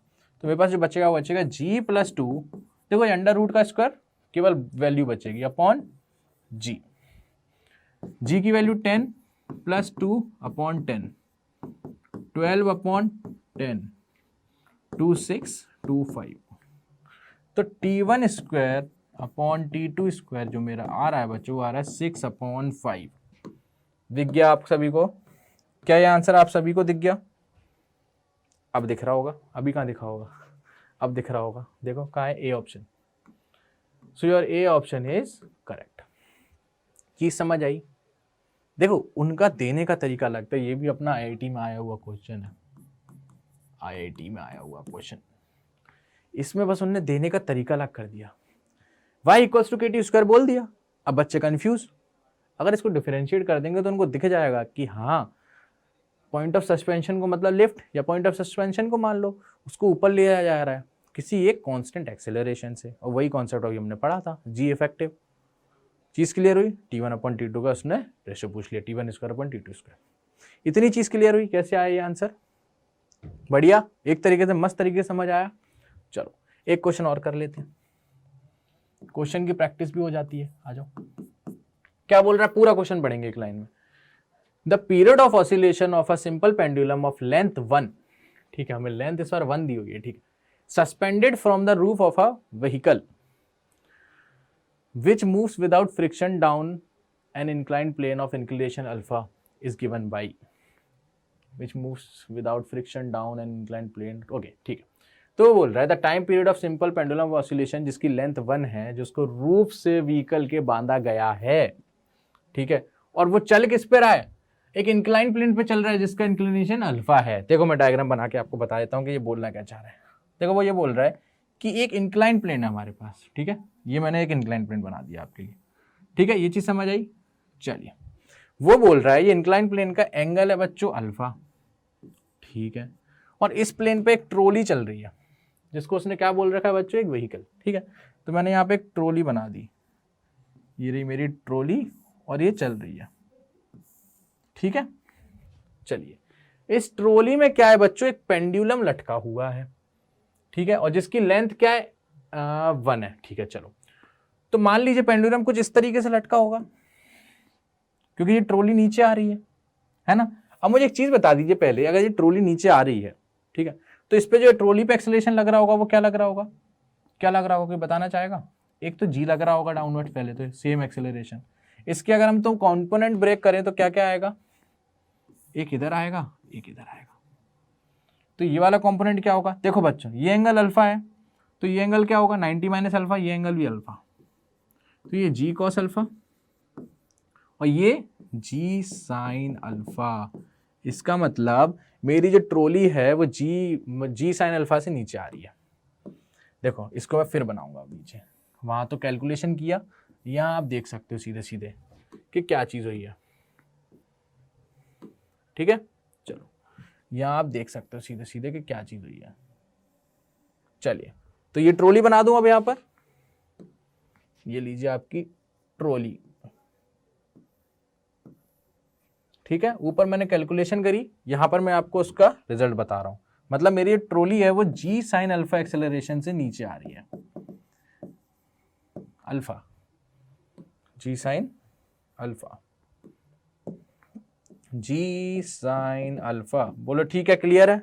चलो, इसके अंदर सिंपल पेंडुलम होगा, ठीक है, कुछ इस टाइप से होगा, वो समझ आ रहा है। चलो, और जी कोस अल्फा को क्या हो रहा है, एक नॉर्मल बैलेंस कर दे रहा है, ठीक है। चलो, इतनी बात समझ आई। चलो, अब मैं क्या बोलता हूं, सिंपल पेंडुलम मेरा कुछ इस पोजीशन में है पहले से ही, ऐसा कुछ है, मतलब अगर इसको मैं मीन पोजीशन मानूं तो मेरा पेंडुलम कुछ इस डायरेक्शन में है ना। इसको मैंने बार बना लिया, ये है मेरा पेंडुलम और ये मेरी डॉटेड लाइन, ये रही मेरी डॉटेड लाइन। चलिए, इस पेंडुलम की अगर हम बात करें तो इस पेंडुलम पे कितने फोर्सेस लग रहे हैं या कितने एक्सेलरेशन है। चलो फोर्सेस की बात करते हैं। एक तो ग्रेविटी की वजह से लग रहा होगा जो कि mg लग रहा होगा, ठीक है। चलो, एक एक्सेलरेशन किसका है, वैन का है, तो इसकी वजह से सूडो लगेगा, किस डायरेक्शन में लगेगा बच्चों, किस डायरेक्शन में? अपोजिट डायरेक्शन में, जो कि इधर लगेगा। कितना लगेगा? mg sine alpha. बोलो ये चीज क्लियर हुई? पक्के से क्लियर हुई? चलो अब हमें क्या बात करनी है बच्चों? नेट फोर्स की। क्या बात करनी है? नेट फोर्स की। तो यहां से अगर मैं mg का कंपोनेंट ब्रेक करूं तो एक तो यहां आएगा, एक तो यहां आएगा, और ये एंगल कितना होगा बच्चों? जो एंगल ये है वही एंगल ये होगा। देखो दिख रहा है, ये एंगल वही दिख रहा है आपको, तो ये एंगल भी अल्फा होगा। तो ये mg cos अल्फा, और ये वाला कंपोनेंट mg साइन अल्फा। क्या आपको दिख रहा है? mg sine alpha cancel out हो जाएगा। तो जो नेट फोर्स बचेगी वो क्या बचेगी बच्चों? नेट फोर्स जो बचेगी वो mg cos अल्फा बचेगी, क्योंकि ये दोनों आपस में कैंसिल हो जाएंगे। बोलो समझ आई ये चीज? ठीक है। तो यहां से मैं नेट फोर्स के लिए क्या बोल रहा हूं? वो हो जाएगा mg cos अल्फा। बोलो समझ आया? समझ आया? Net force. इसका मतलब अगर एक्सेलरेशन की बात करूं तो क्या आ जाएगा? ma is equals to net acceleration mg cos alpha. m से m कैंसिल हो जाएगा? बिल्कुल हो जाएगा। तो a नेट क्या बचा? वो आएगा g cos अल्फा। अब आपसे पूछ क्या रहा है? Time period. आपका नेट एक्सेलरेशन आ गया, जो कि g इफेक्टिव बोलते थे, वो क्या हो जाएगा? 2 pi under root L upon जी इफेक्टिव। जी इफेक्टिव की जगह g cos अल्फा। क्या आपका आंसर निकल के आ गया? क्या आपका आंसर निकल के आया? फीलिंग आ गई आपको? समझ आया? चीजें समझ आई? मैंने यहां पर क्यों बोला इसको? अरे पहले मीन पोजीशन पे देखा, यहां ये मीन पोजीशन होती है ना। मैंने देखो पहला स्टेप स्किप किया, इतना तो आप कर ही सकते हैं ना, अपन ने 3-4 क्वेश्चंस कर रखे हैं। देखो पहला स्टेप ये था कि मीन पोजीशन पे नेट फोर्स 0, ठीक है। अब इसको मैंने स्लाइडली इस डायरेक्शन में डिस्प्लेस किया, कितना एंगल? अल्फा। उस टाइम पे इस पे कितनी फोर्सेस लग रही होंगी? एक तो इसकी वजह से लग रही होगी, एक्सेलरेशन की वजह से, और एक जी डाउनवर्ड्स। फिर वहां पे मैंने नेट फोर्स निकाला। जैसे ही नेट फोर्स आ गया तो क्या किया मैंने उसको कि एक्स के फॉर्म में लिखा, ए नेट आ गया, मेरा आंसर आ गया। बोलो इतनी चीज समझ आई? क्लियर है? कैसे आया? समझ आया? चलो बढ़िया। तो यहां से हमें नेट एक्सेलरेशन पता लगा, वैसे ही आ गया, है ना। या आप इसको डायरेक्टली भी देख सकते हो। कैसे? आपको इतना तो फील आ ही रहा है कि अगर ये वैन नीचे उतर के जा रही है तो पेंडुलम सीधा तो होगा नहीं, किसी एंगल पर टिल्ट हो गया होगा, है ना। सूडो फोर्स तो लगी रही है ना, उस पर तो टिल्ट हो जाएगा। तो मैंने मान लिया कुछ ना कुछ ऐसा टिल्टेड होगा, इस पे फोर्स mg नीचे लगी रही है, एक इस पे सूडो फोर्स और लगने लगा। कैसा? इसका पलट के ऐसा ये लगा, फिर इसके कंपोनेंट ब्रेक किए, तो नेट एक्सेलरेशन जब देखा ये दोनों तो कैंसिल, इसी की वजह से बचा। तो ए नेट जो बच रहा है उसी की वजह से तो मेरा टाइम पीरियड आएगा। बोलो इतनी चीज क्लियर हुई? कैसे आया? बढ़िया। चलो आगे बढ़ते हैं। ये चीज करने के बाद बच्चों अब हमारा टॉपिक आ जाता है डैम्प्ड ऑसिलेशंस। डैम्प्ड ऑसिलेशन की हम बात करेंगे। इस टॉपिक के बारे में कुछ लिखने से पहले मैं आपसे कुछ बात करना चाहता हूं कि लेक्चर नंबर 1 मैंने सबसे पहले एक बात करी थी। मैंने आपसे पूछा था क्या बच्चों सारे पीरियोडिक मोशन ऑसिलेटरी मोशन होते हैं? उस टाइम हम सब ने आंसर दिया था नहीं होते हैं। जरूरी नहीं कि सारे पीरियोडिक मोशन ऑसिलेटरी हो, नॉर्मल भी हो सकते हैं। यूनिफॉर्म सर्कुलर मोशन पीरियोडिक है लेकिन ऑसिलेटरी नहीं है, टू एंड फ्रो नहीं करता है। और ऐसे ही अगर हम उसकी बात करें कि ऑसिलेटरी मोशन, तो क्या सारे ऑसिलेटरी मोशन पीरियोडिक मोशन होते हैं बच्चों? 99%। मैंने आपको यही बताया था 99% होते हैं, 1% नहीं होता है। अब 1% मानिए या एक एक्सेप्शनल केस मानिए, कुछ भी मानिए, लेकिन वो केस यही है। और वो केस क्या है बच्चों? डैम्पिंग, जिसको हम बोलते हैं डैम्पिंग। अब डैम्पिंग का मतलब समझ लीजिए पहले बच्चों। जैसे अब चलो नॉर्मल एसएचएम की बात करते हैं तो क्या होता है, मान लीजिए एक पार्टिकल है, ये एसएचएम परफॉर्म करेगा तो क्या करेगा? कुछ इस टाइप का पाथ फॉलो करता है। वो करता है कि नहीं करता? बताइए। कि पहले एक मीन पोजीशन भी होती है उसके पास x = 0, फिर एक्सट्रीम पोजीशन होती है +a और x = -a। मान लीजिए पार्टिकल मेरा यहाँ से इधर गया तो ये क्या करेगा? ऐसे ऐसे ऐसे ऐसे ऐसे, ठीक है। क्या इस एसएचएम की एनर्जी कंजर्व होती है? यही तो पढ़ा था, ½ K² total energy is conserved. इसका मतलब एनर्जी का लॉस नहीं होता था। एनर्जी का लॉस नहीं होता था तो यहां से जो काइनेटिक एनर्जी वो लेके जाता था मैक्सिमम मैक्सिमम काइनेटिक एनर्जी वो लेके जाता था, यहाँ जाके जीरो हो जाती थी, वो पोटेंशियल में बदल जाती थी, फिर वो वापस आता था, फिर काइनेटिक बढ़ जाएगी, फिर जाएगा आगे, फिर रुकेगा, फिर पोटेंशियल बढ़ी, फिर आएगा, तो ऐसे करता रहता है। अब बच्चों रियल लाइफ में ऐसा पॉसिबल तो है नहीं। रियल लाइफ में क्या होता है, जैसे आप मानिए गाड़ी चला रहे हो, बाइक चला रहे हो, तो आपको बहुत तेज हवा लगती है चेहरे पर, तो वो कहीं ना कहीं आपको ऐसा लगता है कि मतलब रोकना चाह रहा है, लगता है, ऑब्वियसली लगता है। तो क्या अगर रियल लाइफ में ऐसा एसएचएम हो रहा है तो क्या इसको रोकना नहीं चाहेगी एयर मॉलिक्यूल्स या कोई भी एक रेजिस्टिव फोर्स, कोई भी एक resistive force? For an example air molecules, अगर ये यहां से काइनेटिक एनर्जी लेके जा रहा है तो एम्पलीट्यूड प्लस ए तक जब ही पहुंचेगा जब इसकी काइनेटिक एनर्जी में कोई भी लॉस ना हो। अब जैसा कि हमारे रास्ते में एयर मॉलिक्यूल्स अगर हमें मिल गए तो वो फ्रिक्शन लगाएंगे। अब वो कैसा फ्रिक्शन लगाएंगे, जैसे लिक्विड के केस में लगता था बच्चों, Stokes law, F V equals to क्या होता था बच्चों, 6 पाई ईटा आर वी होता था कि नहीं? बिल्कुल। इसका मतलब उस टाइम हम फ्लूइड में अगर लिक्विड की बात करें, सिस्टम को भी लिक्विड में डाल दे तो कौन सा फोर्स लगेगा, यही वाला लगेगा, है ना। इसलिए हम एक रेजिस्टिव फोर्स की बात करते हैं, मतलब ऐसा force, resistive means friction force, जो इसके मोशन का अपोज करे। अब आप एक चीज बताइए, अगर ये काइनेटिक एनर्जी मैक्सिमम लेके जा रहा है और इसको रास्ते में इसकी काइनेटिक एनर्जी कोई खा जाए, उसी को बोलते हैं डैम्पिंग। इसकी एनर्जी कौन खाएगा, जो फ्रिक्शन फोर्स लग रहा है बीच में। तो क्या उसकी वजह से ये हमेशा अपने एम्पलीट्यूड पे पहुंच पाएगा प्लस ए पर? कभी नहीं पहुंचेगा। अगर सबसे पहले प्लस ए तक पहुंचा है, फिर उसके बाद जब ये वापस जाएगा तो कभी प्लस ए तक नहीं पहुंच पाएगा या कभी एम्पलीट्यूड तक नहीं पहुंच पाएगा। कहीं ना कहीं पहुंचेगा लेकिन उससे कम। क्यों? क्योंकि बीच में एनर्जी कोई ना कोई खा रहा है। कौन खा रहा है? वो एनर्जी को कौन डिस्ट्रॉय कर रहा है? जो कि एक रेजिस्टिव फोर्स है बच्चों। इसी कॉन्सेप्ट को हम डैम्पिंग बोलते हैं। डैम्पिंग मतलब हो जाता है बच्चों एनर्जी का लॉस, जिसकी वजह से एम्पलीट्यूड हमारा कम होता चला जाता है। समझ आया? चलो, इतनी चीज समझने के बाद अब हम इसकी बात करते हैं। तो डैम्प्ड ऑसिलेशन में जो इक्वेशन होती है वो क्या होती है, F इक्वल्स टू माइनस के एक्स माइनस वी बी। जैसे मैंने आपको अभी बताया कि 6 पाई ईटा आर वी, ये क्या था हमारा, एक रेजिस्टिव फोर्स है। स्टोक्स लॉ में आता है रेजिस्टिव फोर्स, उसी टाइप का एक ये फोर्स है। तो यहां पर भी बच्चों एक फोर्स लगता है जो कि रेजिस्टिव फोर्स है, जिसकी वजह से एनर्जी में लॉस होता है और एम्पलीट्यूड में गिरावट आती है। और यहां पर जो बी है, ये पूरा अगर जो फोर्स की मैं बात करूं तो ये फोर्स होता है बच्चों ड्रैग फोर्स। ड्रैग का मतलब समझ गए, किसी चीज को कम करना, खत्म करना, उसकी एनर्जी को खा रहा है ना, खत्म कर रहा है, बिल्कुल ड्रैग फोर्स। और यहां पर जो V है, क्या बच्चों, ये V है, इसको हम बोलते हैं ड्रैग कोफिशिएंट।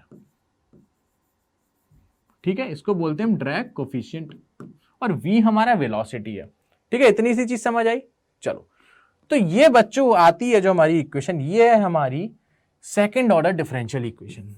ये हमारी सेकंड ऑर्डर डिफरेंशियल इक्वेशन होती है। डिफरेंशियल इक्वेशन देखो कैसे होती है वो बता देता हूं आपको। फोर्स क्या होता है, M A is equals to minus के एक्स। ये तो मेरी नॉर्मल रिस्टोरिंग फोर्स है ना माइनस के एक्स की, जो एक एसएचएम परफॉर्म करता है। ये माइनस वी बी क्या आया, रोकने वाली फोर्स, रेजिस्टिव फोर्स। समझ आएगा? चलो, माइनस वी बी, बी को क्या मैं लिख सकता हूं, D X upon D T, velocity तो है बिल्कुल। इस एक्सेलरेशन को भी मैं ये लिख सकता हूं D square X upon D T square. इसको इधर लेके आ जाऊं, plus B D X upon D T plus K X equals to 0। तो क्या यहां से आपको एक चीज दिख रही है, डबल ऑर्डर डिफरेंशियल इक्वेशन दिखा आपको? बिल्कुल दिख रहा होगा। इसका सॉल्यूशन आपके सिलेबस में नहीं है, और इसका सॉल्यूशन डायरेक्टली आप देख सकते हैं क्या आएगा, सेम आता है जो एज इट इज एसएचएम में आता है। अब सुनिए बच्चों, एक चीज और सुनिए, रिजल्ट जो आता है मैं आपको बता देता हूं, X equals to A sine omega T plus 5। आप ये सोच रहे होंगे कि सर जब ये वो वाला हमारा केस है, 1% केस जिसमें पीरियोडिक मोशन नहीं होता है, ऐसा ऑसिलेटरी मोशन जो पीरियोडिक नहीं होता है, फिर आप इसको कैसे लिख सकते हो माइनस के एक्स? किसी ने पूछा? नहीं पूछा। अगर ये ऑसिलेशन ही नहीं है, अगर ये पीरियोडिक, मैंने देखो क्या बोला था कि सारे ऑसिलेटरी मोशन पीरियोडिक होते हैं सिवाय एक के, वो क्या होता है, डैम्पिंग। वही अपन पढ़ रहे हैं। तो जब वो ऑसिलेशन है नहीं है तो मैं एसएचएम की बात कैसे कर रहा हूं, तो कुछ बताएगा? हाँ सुनो, बात सुनो पूरी। हाँ तो सुनिए, हम क्या करते हैं ना बच्चों, हाँ इसको आप ऑसिलेशन का केस में नहीं ले सकते, लेकिन हमारी फिजिक्स में क्या एक्सेप्शन है, एक्सेप्शन नहीं है, हम अज्यूम बहुत करते हैं। तो हम क्या मानकर चलते हैं, जैसे हमने फ्लूइड पढ़ा था, मैं आपको बताना चाहता हूँ, फ्लूइड में हमने कितनी चीजें मानी थी, आइडियल फ्लूइड, स्ट्रीमलाइन फ्लो, है ना, और क्या क्या माना था, काफी चीजें मान रखी थी अपन ने, उसको मान मान के हमने सॉल्व किया था। क्योंकि अगर असल जिंदगी में हम देखेंगे ना, नॉर्मल लाइफ में, तो बहुत ज़्यादा हेक्टिक चीज़ें हो जाएंगी, हम लोग इसको कैलकुलेशन में ही दिक्कत हो जाएगी, इसलिए हम आइडियल चीज़ों की बात करते हैं। तो इस केस को स्टडी करने के लिए हमने बच्चों ये एज्यूम किया कि हमारी जो डैम्पिंग है बहुत छोटी है। कैसे बहुत छोटी, अभी भी नहीं समझ आया होगा। देखो, हमने ये माना हमारी जो एनर्जी का लॉस हो रहा है, ये जो रेजिस्टिव फोर्स की वजह से, एयर की वजह से, वो बहुत कम है, बहुत कम है। अब फील आ गया? इसका मतलब ये है कि आप लोग ये सोच रहे हो कि रेजिस्टिव फोर्स लग रहा है तो ऐसे ऐसे ऐसे ऐसे रुक जाएगा, नहीं। हमने ये मान रखा है कि एनर्जी का लॉस बहुत कम हो रहा है, हर प्रोसेस में बहुत बहुत कम हो रहा है, तो कहीं ना कहीं वो पीरियोडिक जैसा रहेगा, क्योंकि एनर्जी का लॉस ही बहुत कम दिख रहा है। समझ आए? तब जाके हमने ये इक्वेशन लिखी है। ठीक, तो चलो second order differential equation, x equals to a sin omega t plus phi, equation तो ऐसी ही आती है। लेकिन क्या इसमें a कांस्टेंट होता है बच्चों? अभी बताया मैंने कि कांस्टेंट नहीं होता, कम होता है टाइम के साथ साथ। क्यों होता है? रेजिस्टिव फोर्स की वजह से। तो यहाँ पर जो a आता है ना, वो आता है हमारा a नॉट e की power minus B T upon 2m। इसको आपको याद करना पड़ेगा, बी टी अपॉन 2m, है ना। और a नॉट क्या है? मैक्सिमम एम्पलीट्यूड है जब टाइम जीरो। कोई बच्चा ये सोच रहा है कि मैक्सिमम एम्पलीट्यूड टाइम जीरो पे कैसे है, कोई बोलना चाहेगा? बच्चों डैम्पिंग हो रही है, एम्पलीट्यूड तो डिक्रीज ही होना है, तो मैक्सिमम कब होगा? जब इनिशियल होगा, और initial T equals to zero पे ए नॉट आएगा, जीरो रखो, A equals to A naught आ जाएगा। क्लियर हुई चीजें? इतनी चीज क्लियर हुई? चलो अब हम इसकी ग्राफ की बात कर लेते हैं। इसका ग्राफ कुछ ऐसा आता है डिस्प्लेसमेंट टाइम इक्वेशन का, आपको फील भी आ रहा होगा। देखो, इनिशियल टाइम पे ये ए तक पहुंच गया, लेकिन उसके बाद कभी ए पे नहीं आ पाया। देखो ऐसे गया, फिर देखो एम्पलीट्यूड कम हो गया कि नहीं, देखो कम कम हुआ कि नहीं, देखो फील लो, कम कम होता दिख रहा है कि नहीं, यहाँ देखो कम हो गया, है ना। फिर ये ऊपर गया, फॉलो तो वही इक्वेशन करेगा, लेकिन एम्पलीट्यूड में अंतर आ रहा है। देखो अब एम्पलीट्यूड और कम हो गया, है ना। तो ऐसे ऐसे चलता जाएगा तो इसका एम्पलीट्यूड कम होता जाएगा। बोलो इतनी चीज समझ आई? एम्पलीट्यूड कम होता जाएगा। फील आ गया? समझ आया कैसे हो रहा है? चलो, इस चीज को जानने के बाद अब हम आते हैं अपने दूसरे कॉन्सेप्ट की तरफ। चलो उस कॉन्सेप्ट से पहले हम क्वेश्चन कर लेते हैं। हमें क्वेश्चन दिया है, देखो बच्चों, अभी हमने क्या पढ़ा, डैम्प्ड ऑसिलेशन। उसमें जो क्वेश्चन बनता है वो किस टाइप का बन सकता है? इस टाइप का बन सकता है। कैसे? आपसे पूछा जा सकता है, find the time in which the amplitude of damped oscillation decreases to half of its maximum value. वो टाइम बताइए जब एम्पलीट्यूड हमारा डैम्प्ड ऑसिलेशन में डिक्रीज होके हाफ हो जाए हमारे मैक्सिमम वैल्यू से। चलो, तो अभी हमने इक्वेशन देखी किस चीज की, ये रही एम्पलीट्यूड की इक्वेशन डैम्प्ड ऑसिलेशन। वो क्या थी? a equals to A naught E की power minus B T upon 2m। बोलो ये चीज देखी थी आपने? बिल्कुल देखी थी सर। चलो, अब से बोल रहा है मैक्सिमम वैल्यू। मैक्सिमम वैल्यू कब होगी? एम्पलीट्यूड मैक्सिमम कब होगा बच्चों? जब t इक्वल्स टू जीरो होगा। तो जब t को जीरो रखोगे तो a की वैल्यू क्या आएगी? जो कि मैक्स आनी चाहिए, a नॉट।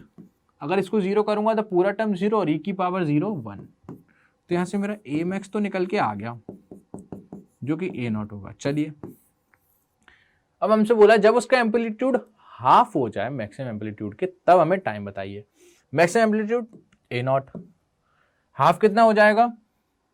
वो बोल रहा है a मैक्स का आधा हो जाए, तब हमें एम्पलीट्यूड, जब हमें टाइम बताइए कि कब होगा, तो बी टी अपॉन 2m। चलिए, m तो हमारा मास है। चलो, तो a कितना आ रहा है अपना? a naught upon 2 equals to a naught e की power minus B T upon 2m। अब क्या कैलकुलेशन ही करना है बच्चों, इसको भी करें क्या बैठ के? करें क्या? ठीक है, कर देते हैं। अपॉन में नीचे आ गया है तो क्या आ जाएगा? e की power B T upon 2m equals to 2। ये चीज समझ आई? चलो, दोनों तरफ लॉग ले लो, बेस ई वाला, तो ये क्या बचेगा? ये नीचे उतर आएगा, BT अपॉन 2m, और ये हो जाएगा log बेस E2। तो यहाँ से टाइम कितना निकल के आएगा बच्चों, 2m upon B log base E2। बोलो ये समझ आया कि टाइम कैसे आया।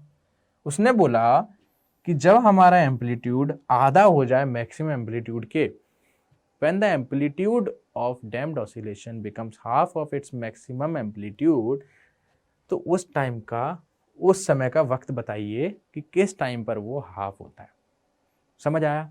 चलो, इसके बाद हमारा अगला टॉपिक स्टार्ट होने वाला है बच्चों, वो है फोर्स्ड ऑसिलेशन। आप मुझे एक चीज बताइए, फोर्स्ड ऑसिलेशन से ही आपको समझ आ जा रहा होगा कि ऐसा ऑसिलेशन जिसको फोर्सफुली कराना पड़ जा रहा है। और फोर्सफुली ऑसिलेशन कब होगा, जब कोई अपने ऑसिलेशन की प्रॉपर्टी को धीरे धीरे दूर करता जा रहा हो, धीरे धीरे लूज करता जा रहा हो। For an example damping. Damping में क्या होता है बच्चों, एनर्जी का लॉस होता है, तो कहीं ना कहीं वो ऑसिलेशन की प्रॉपर्टी को लूज करता जाता है। एक टाइम ऐसा भी आएगा एम्पलीट्यूड जीरो होते होते मिनिमम खत्म हो जाएगा, मतलब रुक जाएगा वो पार्टिकल। उसको हम क्या करते हैं, फोर्स्ड ऑसिलेशन लगाते हैं। ठीक है, इसकी इक्वेशन में क्या अंतर आता है वो पहले देख लेते हैं अपन। ठीक है, तो इसके लिए इक्वेशन आती है F इक्वल्स टू माइनस के एक्स माइनस वी बी, क्योंकि डैम्पिंग तो होगी तभी फोर्स्ड है। अदरवाइज अगर नॉर्मल ऑसिलेशन हो रहा है तो उसमें तो कोई एनर्जी का लॉस होगा ही नहीं, दिक्कत ही नहीं आएगी। समझ आ रहा है? जब डैम्पिंग होगी तभी एनर्जी का लॉस होगा, तभी उसमें एम्पलीट्यूड गिरेगा, मोशन रुकने वाला होगा। इसीलिए हमको फोर्स्ड ऑसिलेशन की जरूरत पड़ती है, जिससे हम उसको अनंत क्लास तक, इनफाइनाइट टाइम तक चलाते रहे। ठीक है, तो इसमें एक एक्स्ट्रा फोर्स जुड़ जाती है, वो आती है बच्चों F not sign omega D T. अब ये फोर्स क्या होती है बच्चों, ये जो फोर्स आई है, ये फोर्स बच्चों होती है हमारी ड्राइविंग फोर्स। इस फोर्स को बोलते हैं ड्राइविंग फोर्स, मतलब ये चलाने में मदद कर रहा है, आपको ऑसिलेशन करा रहा है। समझ आया? चलो, ये तो आपको पता ही है रीस्टोरिंग फोर्स, और ये आपको पता ही है अभी डैम्पिंग वाली फोर्स। इसमें जो ओमेगा डी है बच्चों, ओमेगा डी ये है मेरा ड्राइविंग फ्रीक्वेंसी, ये मेरी ड्राइविंग फ्रीक्वेंसी है। अगर इसको भी हम सॉल्व करते हैं बच्चों, तो इसको सॉल्व करके इसका आंसर भी हमारा क्या निकल के आता है, सेम इक्वेशन आती है x equals to A sine omega D T plus 5। ये समझ आया? ये इक्वेशन हमारी निकल के आती है। ठीक है, चलो, अब इसका जो ए होता है ना बच्चों, ये दो चीजों पे डिपेंड करता है। इसका जो होता है ना ए, यहां पे लिख देता हूं, ए डिपेंड्स अपॉन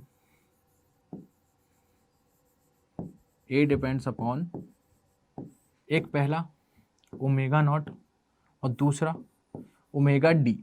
अब ये ओमेगा नॉट और ओमेगा डी क्या है ये समझ लो पहले बच्चों। ओमेगा नॉट है हमारी नेचुरल फ्रीक्वेंसी।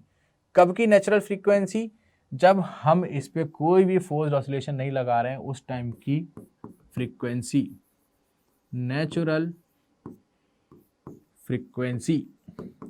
और ओमेगा डी क्या है हमारा, ड्राइविंग फ्रीक्वेंसी। अलग से उसको ड्राइव करने के लिए जो फ्रीक्वेंसी लग रही है, ये हमारा ओमेगा डी है। ठीक है, ये किसका होता है, सिस्टम का होता है। ये किसका होता है बच्चों, सिस्टम का। जो भी सिस्टम हो रहा है, जो भी सिस्टम हमारा ऑसिलेशन परफॉर्म कर रहा है डैम्पिंग वाला, उसकी फ्रीक्वेंसी है। और जब हम फोर्स्ड ऑसिलेशन लगाते हैं उस टाइम की फ्रीक्वेंसी ये आती है, ये एक सोर्स की फ्रीक्वेंसी है। और जब किसी टाइम के बाद ये ओमेगा डी जब ओमेगा नॉट की इक्वल हो जाता है बच्चों, तब आता है हमारा केस रेजोनेंस का, मोस्ट इंपॉर्टेंट रेजोनेंस का। और जब रेजोनेंस का केस आ जाए बच्चों, ये मान लीजिए हमारा एम्पलीट्यूड मैक्सिमम हो जाएगा। एम्पलीट्यूड मेरा क्या हो जाएगा बच्चों, मैक्सिमम हो जाएगा। अब सुनना, इसकी भी थोड़ी फीलिंग है, हालांकि इसके ऊपर क्वेश्चंस आपके नहीं आएंगे सीबीएसई में। एम्पलीट्यूड मेरा मैक्सिमम हो जाएगा, क्वेश्चन नहीं आएंगे, लेकिन आप इसकी फीलिंग लेके देखिए कि बोलना क्या चाह रहे हैं। आप मुझे एक चीज बताइए, एक तो नॉर्मल एसएचएम हो गया, उसको तो किसी चीज की जरूरत ही नहीं है। ठीक है, अब एक ऐसा ऑसिलेशन हो गया जो कि डैम्पिंग है, इसका मतलब वो एनर्जी लॉस कर रहा है, मतलब कभी ना कभी रुकेगा। ठीक है, हम क्या करेंगे, एक फोर्स्ड ऑसिलेशन का यूज करेंगे, मतलब एक ऐसी फोर्स लगाएंगे, कंटिन्यूअस फोर्स, जिसकी मदद से वो ऑसिलेशन करता रहे, रुके ही ना, उसको बोलेंगे फोर्स्ड ऑसिलेशन। इस फोर्स की वजह से जो एक फ्रीक्वेंसी है वो है ड्राइविंग फ्रीक्वेंसी, इसकी फ्रीक्वेंसी, और एक नेचुरल फ्रीक्वेंसी जिसको मैंने बोला ओमेगा नॉट, वो है जो ऑलरेडी मोशन हो रहा है उसकी फ्रीक्वेंसी, ठीक है। और ए डिपेंड दोनों पे करेगा। अब मेरी बात सुनिए, कहानी सुनिए, आपको फील आएगा। जैसे मानिए, एक आपको एग्जांपल देता हूं, मानिए जैसे अपना वो गिटार होता है बजाने वाला, उस पर स्ट्रिंग को मैं ऐसे पकड़ लूं, ठीक है, और यहां से बांध दूं, यहां से, अब मैं उसको पकड़ के ऐसे करके छोड़ दूं, तो ऐसे ऐसे ऐसे होने लगेगी पूरी स्ट्रिंग, ऐसे ऐसे। और जिस टाइम ये ऐसे ऐसे मूव कर रही है, इसका मतलब ये भी एक टाइप का डैम्पिंग ही कर रही है, एनर्जी लॉस हो रही है, कभी ना कभी रुकेगी, बिल्कुल रुकेगी। मान लीजिए ये मेरी स्ट्रिंग है और मैं इसको ऐसे करके नीचे करके छोड़ दूं, तो ऐसे ऐसे होगी, चलो यहां पकड़ के छोड़ दिया, फिर मैं एक ट्यूनिंग फोक लेके आऊं और उसको एक दीवार में दूं, तो वो भी वाइब्रेशन करने लगेगा, और उसको लाके स्ट्रिंग से रख दूं चिपका के, तो क्या होगा बच्चों, क्या होगा, कुछ ना कुछ कभी वो उसको मोशन को रोकने की कोशिश करेगा, कहीं बढ़ाने की कोशिश करेगा, दोनों काम करने की कोशिश करेगा, करेगा, बिल्कुल करेगा। इसका और अच्छा एग्जांपल मैं आपको बताना चाहता हूं। मान लीजिए झूला सभी झूलते हैं, ठीक है, झूला सब झूलते हैं। मान लीजिए मेरे को झूला झूलना है, ठीक है, मैं खड़ा हूं यहां पर, मेरे को झूला झूलना है, लेकिन कोई है नहीं है मेरे को झूला झूलाने के लिए। अब मैं क्या करना चाहता हूं, मेरे को झूला झूलना है, कोई धक्का देने के लिए है नहीं है, तो मैं क्या करूंगा, अगर मैं खुद धक्का मार दूंगा एक बार और बैठ जाऊंगा, तो कभी ना कभी मैं पीछे भी जाऊंगा ऐसे, फिर आगे जाऊंगा, फिर कभी ना कभी मैं रुक जाऊंगा, एक ही बार धक्का मारूंगा। लेकिन मुझे क्या झूलते रहना है, ऑसिलेशन वाला झूलना है। तो मैं क्या करूंगा बच्चों, मैंने एक मशीन बनाई ऐसी कि जो ऐसे हाथ से धक्का मारे, कुछ टाइम बाद आए फिर धक्का मारे, फिर आए फिर धक्का मारे, फिर आए फिर धक्का मारे, धक्का मारे और फिर हट जाए, फिर आए फिर धक्का मारे फिर हट जाए। ये चीज़ मैंने बनाई। उसके बाद मैंने क्या किया, अब मैंने कहा अब मैं बैठ जाता हूँ, ये मेरे को झुलाएगा। तो अब क्या हुआ, मानिए अब मैं कैसा मोशन करूंगा, ऐसा, ठीक है, मानिए मैं ऐसा मोशन कर रहा हूं, अब मैं ऊपर की तरफ गया, जैसे ही मैं नीचे आने वाला हुआ, मशीन आई और उसने धक्का मारा, ठक। तो इस टाइम क्या हुआ, मेरी स्पीड कम हो जाएगी, ज्यादा कम हो जाएगी, क्योंकि जिस डायरेक्शन में आ रहा हूं उसके अपोजिट डायरेक्शन में फोर्स दे रहा है। उस टाइम एम्पलीट्यूड कम होगा कि ज्यादा, कम होगा बच्चों। फिर क्या करेगा, धक्का देके पीछे हट गया, अब मैं फिर थोड़ा पीछे जाऊंगा, ठीक है। अब जैसे ही मैं पीछे गया, मानिए फिर से आया, फिर उसने इधर धक्का दिया, अब तो मैं हूं ही नहीं ना इस डायरेक्शन में, मैं इधर हूं, समझ रहे हो ना मेरी बात को, अब तो मैं इस डायरेक्शन में हूं ना, इधर। अभी तो मैं यहां पहुंचा ना, और वो आया धक्का मार के चला गया, मैं मिला ही नहीं, कोई दिक्कत नहीं, वापस आ गया।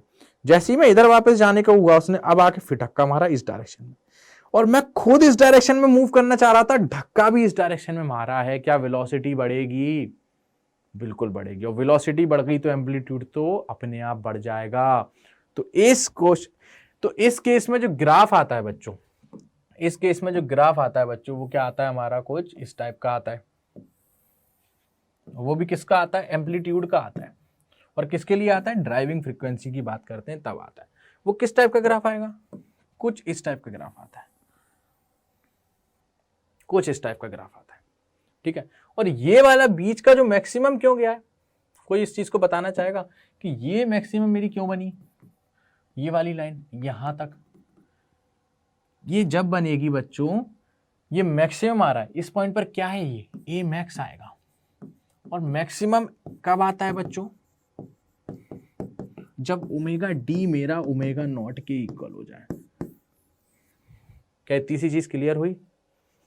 जैसे मानिए आप कार में बैठ के जा रहे हो, तो नॉर्मल कुछ दिक्कत नहीं है, लेकिन आप एक गाना बजाने लगी है जिसका बेस बहुत स्ट्रांग है, ठीक है, आप स्पीकर में गाना बजाने लगी है, तो आपने देखा होगा कि आपके अगल बगल के जो ग्लासेस होते हैं ना कार के, वो वाइब्रेट करने लग जाते हैं, बहुत तेज तेज वाइब्रेट करने लग जाते हैं। ऐसा क्यों होता है, वो इसलिए होता है बच्चों, क्योंकि उस टाइम जो म्यूजिक बज रहा है उसकी फ्रीक्वेंसी और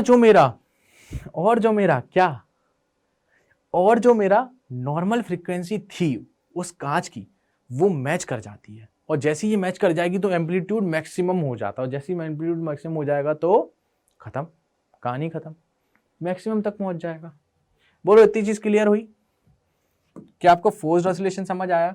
अभी तक के लिए अगर आपको ये चीज़ों में भी थोड़ी दिक्कत लग रही है, तो ये वेव्स में बहुत अच्छा समझ आएगा, ये वेव्स में बहुत अच्छा समझ आएगा कि फ्रीक्वेंसी कैसे होती है, उसमें ट्यूनिंग फोक भी आएगा, बीट्स आएगा, है ना, उन सारी चीज़ों की हम बात करने वाले हैं उसमें। ट्यूनिंग फोक की तो बहुत बात करेंगे उसमें, है ना, ऑर्गन पाइप वगैरह सारी चीज़ें आने वाली हैं, तो उसमें देखेंगे तो और क्लियर होंगी। अभी के लिए आप इतना समझ लीजिए कि फोर्स ऑसिलेशन का यूज ही इसलिए हुआ है कि डैम्पिंग हो रही है। अगर डैम्पिंग ही नहीं होगी तो हमें फोर्स ऑसिलेशन की यूज करने की जरूरत है ही नहीं।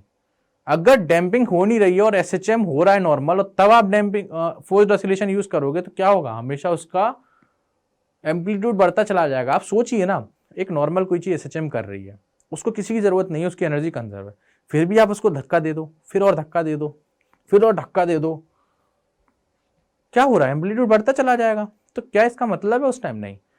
अगर डैम्पिंग हो रही है तो इसका मतलब ऑसिलेशन कहीं ना कहीं कम होता जा रहा है, और इस कम ना हो इसलिए हम एक एक्स्ट्रा फोर्स लगाते चलते हैं, एक्स्ट्रा फोर्स लगाते चलते हैं, जिससे ऑसिलेशन रुके ना। इसलिए इसका यूज होता है फोर्स्ड ऑसिलेशन का। बोलो इतनी चीज समझ आई? आज की जितनी चीज समझाएंगी सारी चीज समझ आई। चलो रिकैप मारते हैं जल्दी से कि आज हमने क्या क्या किया।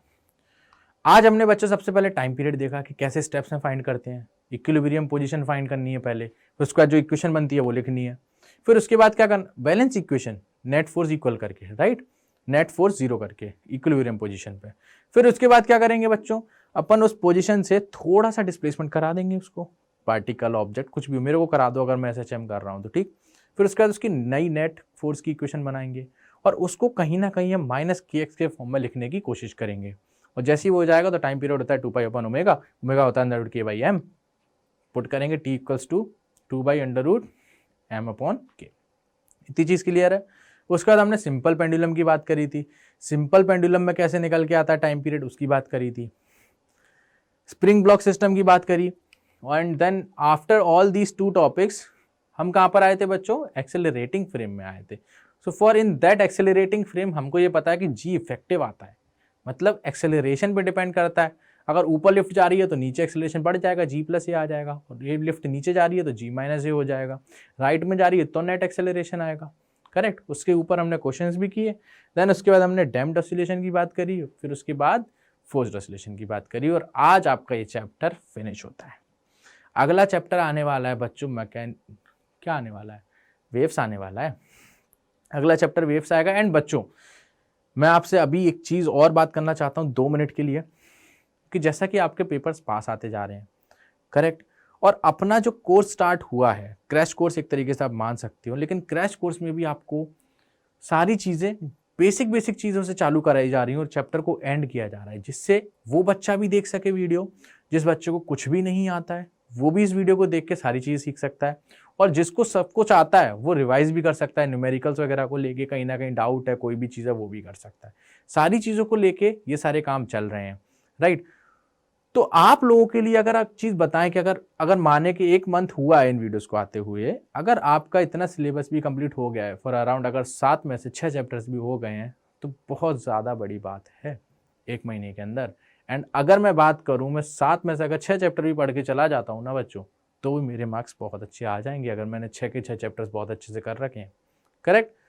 तो एग्जाम टाइम पे हम क्या बोलते हैं, यही बोलते हैं कि नहीं बोलते, कि ठीक है आपने ये पढ़ा ठीक है, लेकिन जो नहीं पढ़ा उसके लिए रोना नहीं है, हमें क्या करना है, जो पढ़ लिया उसको स्ट्रॉन्ग करना है ना। तो इस मोटिवेशन के साथ आप पढ़ाई करा गई, ठीक।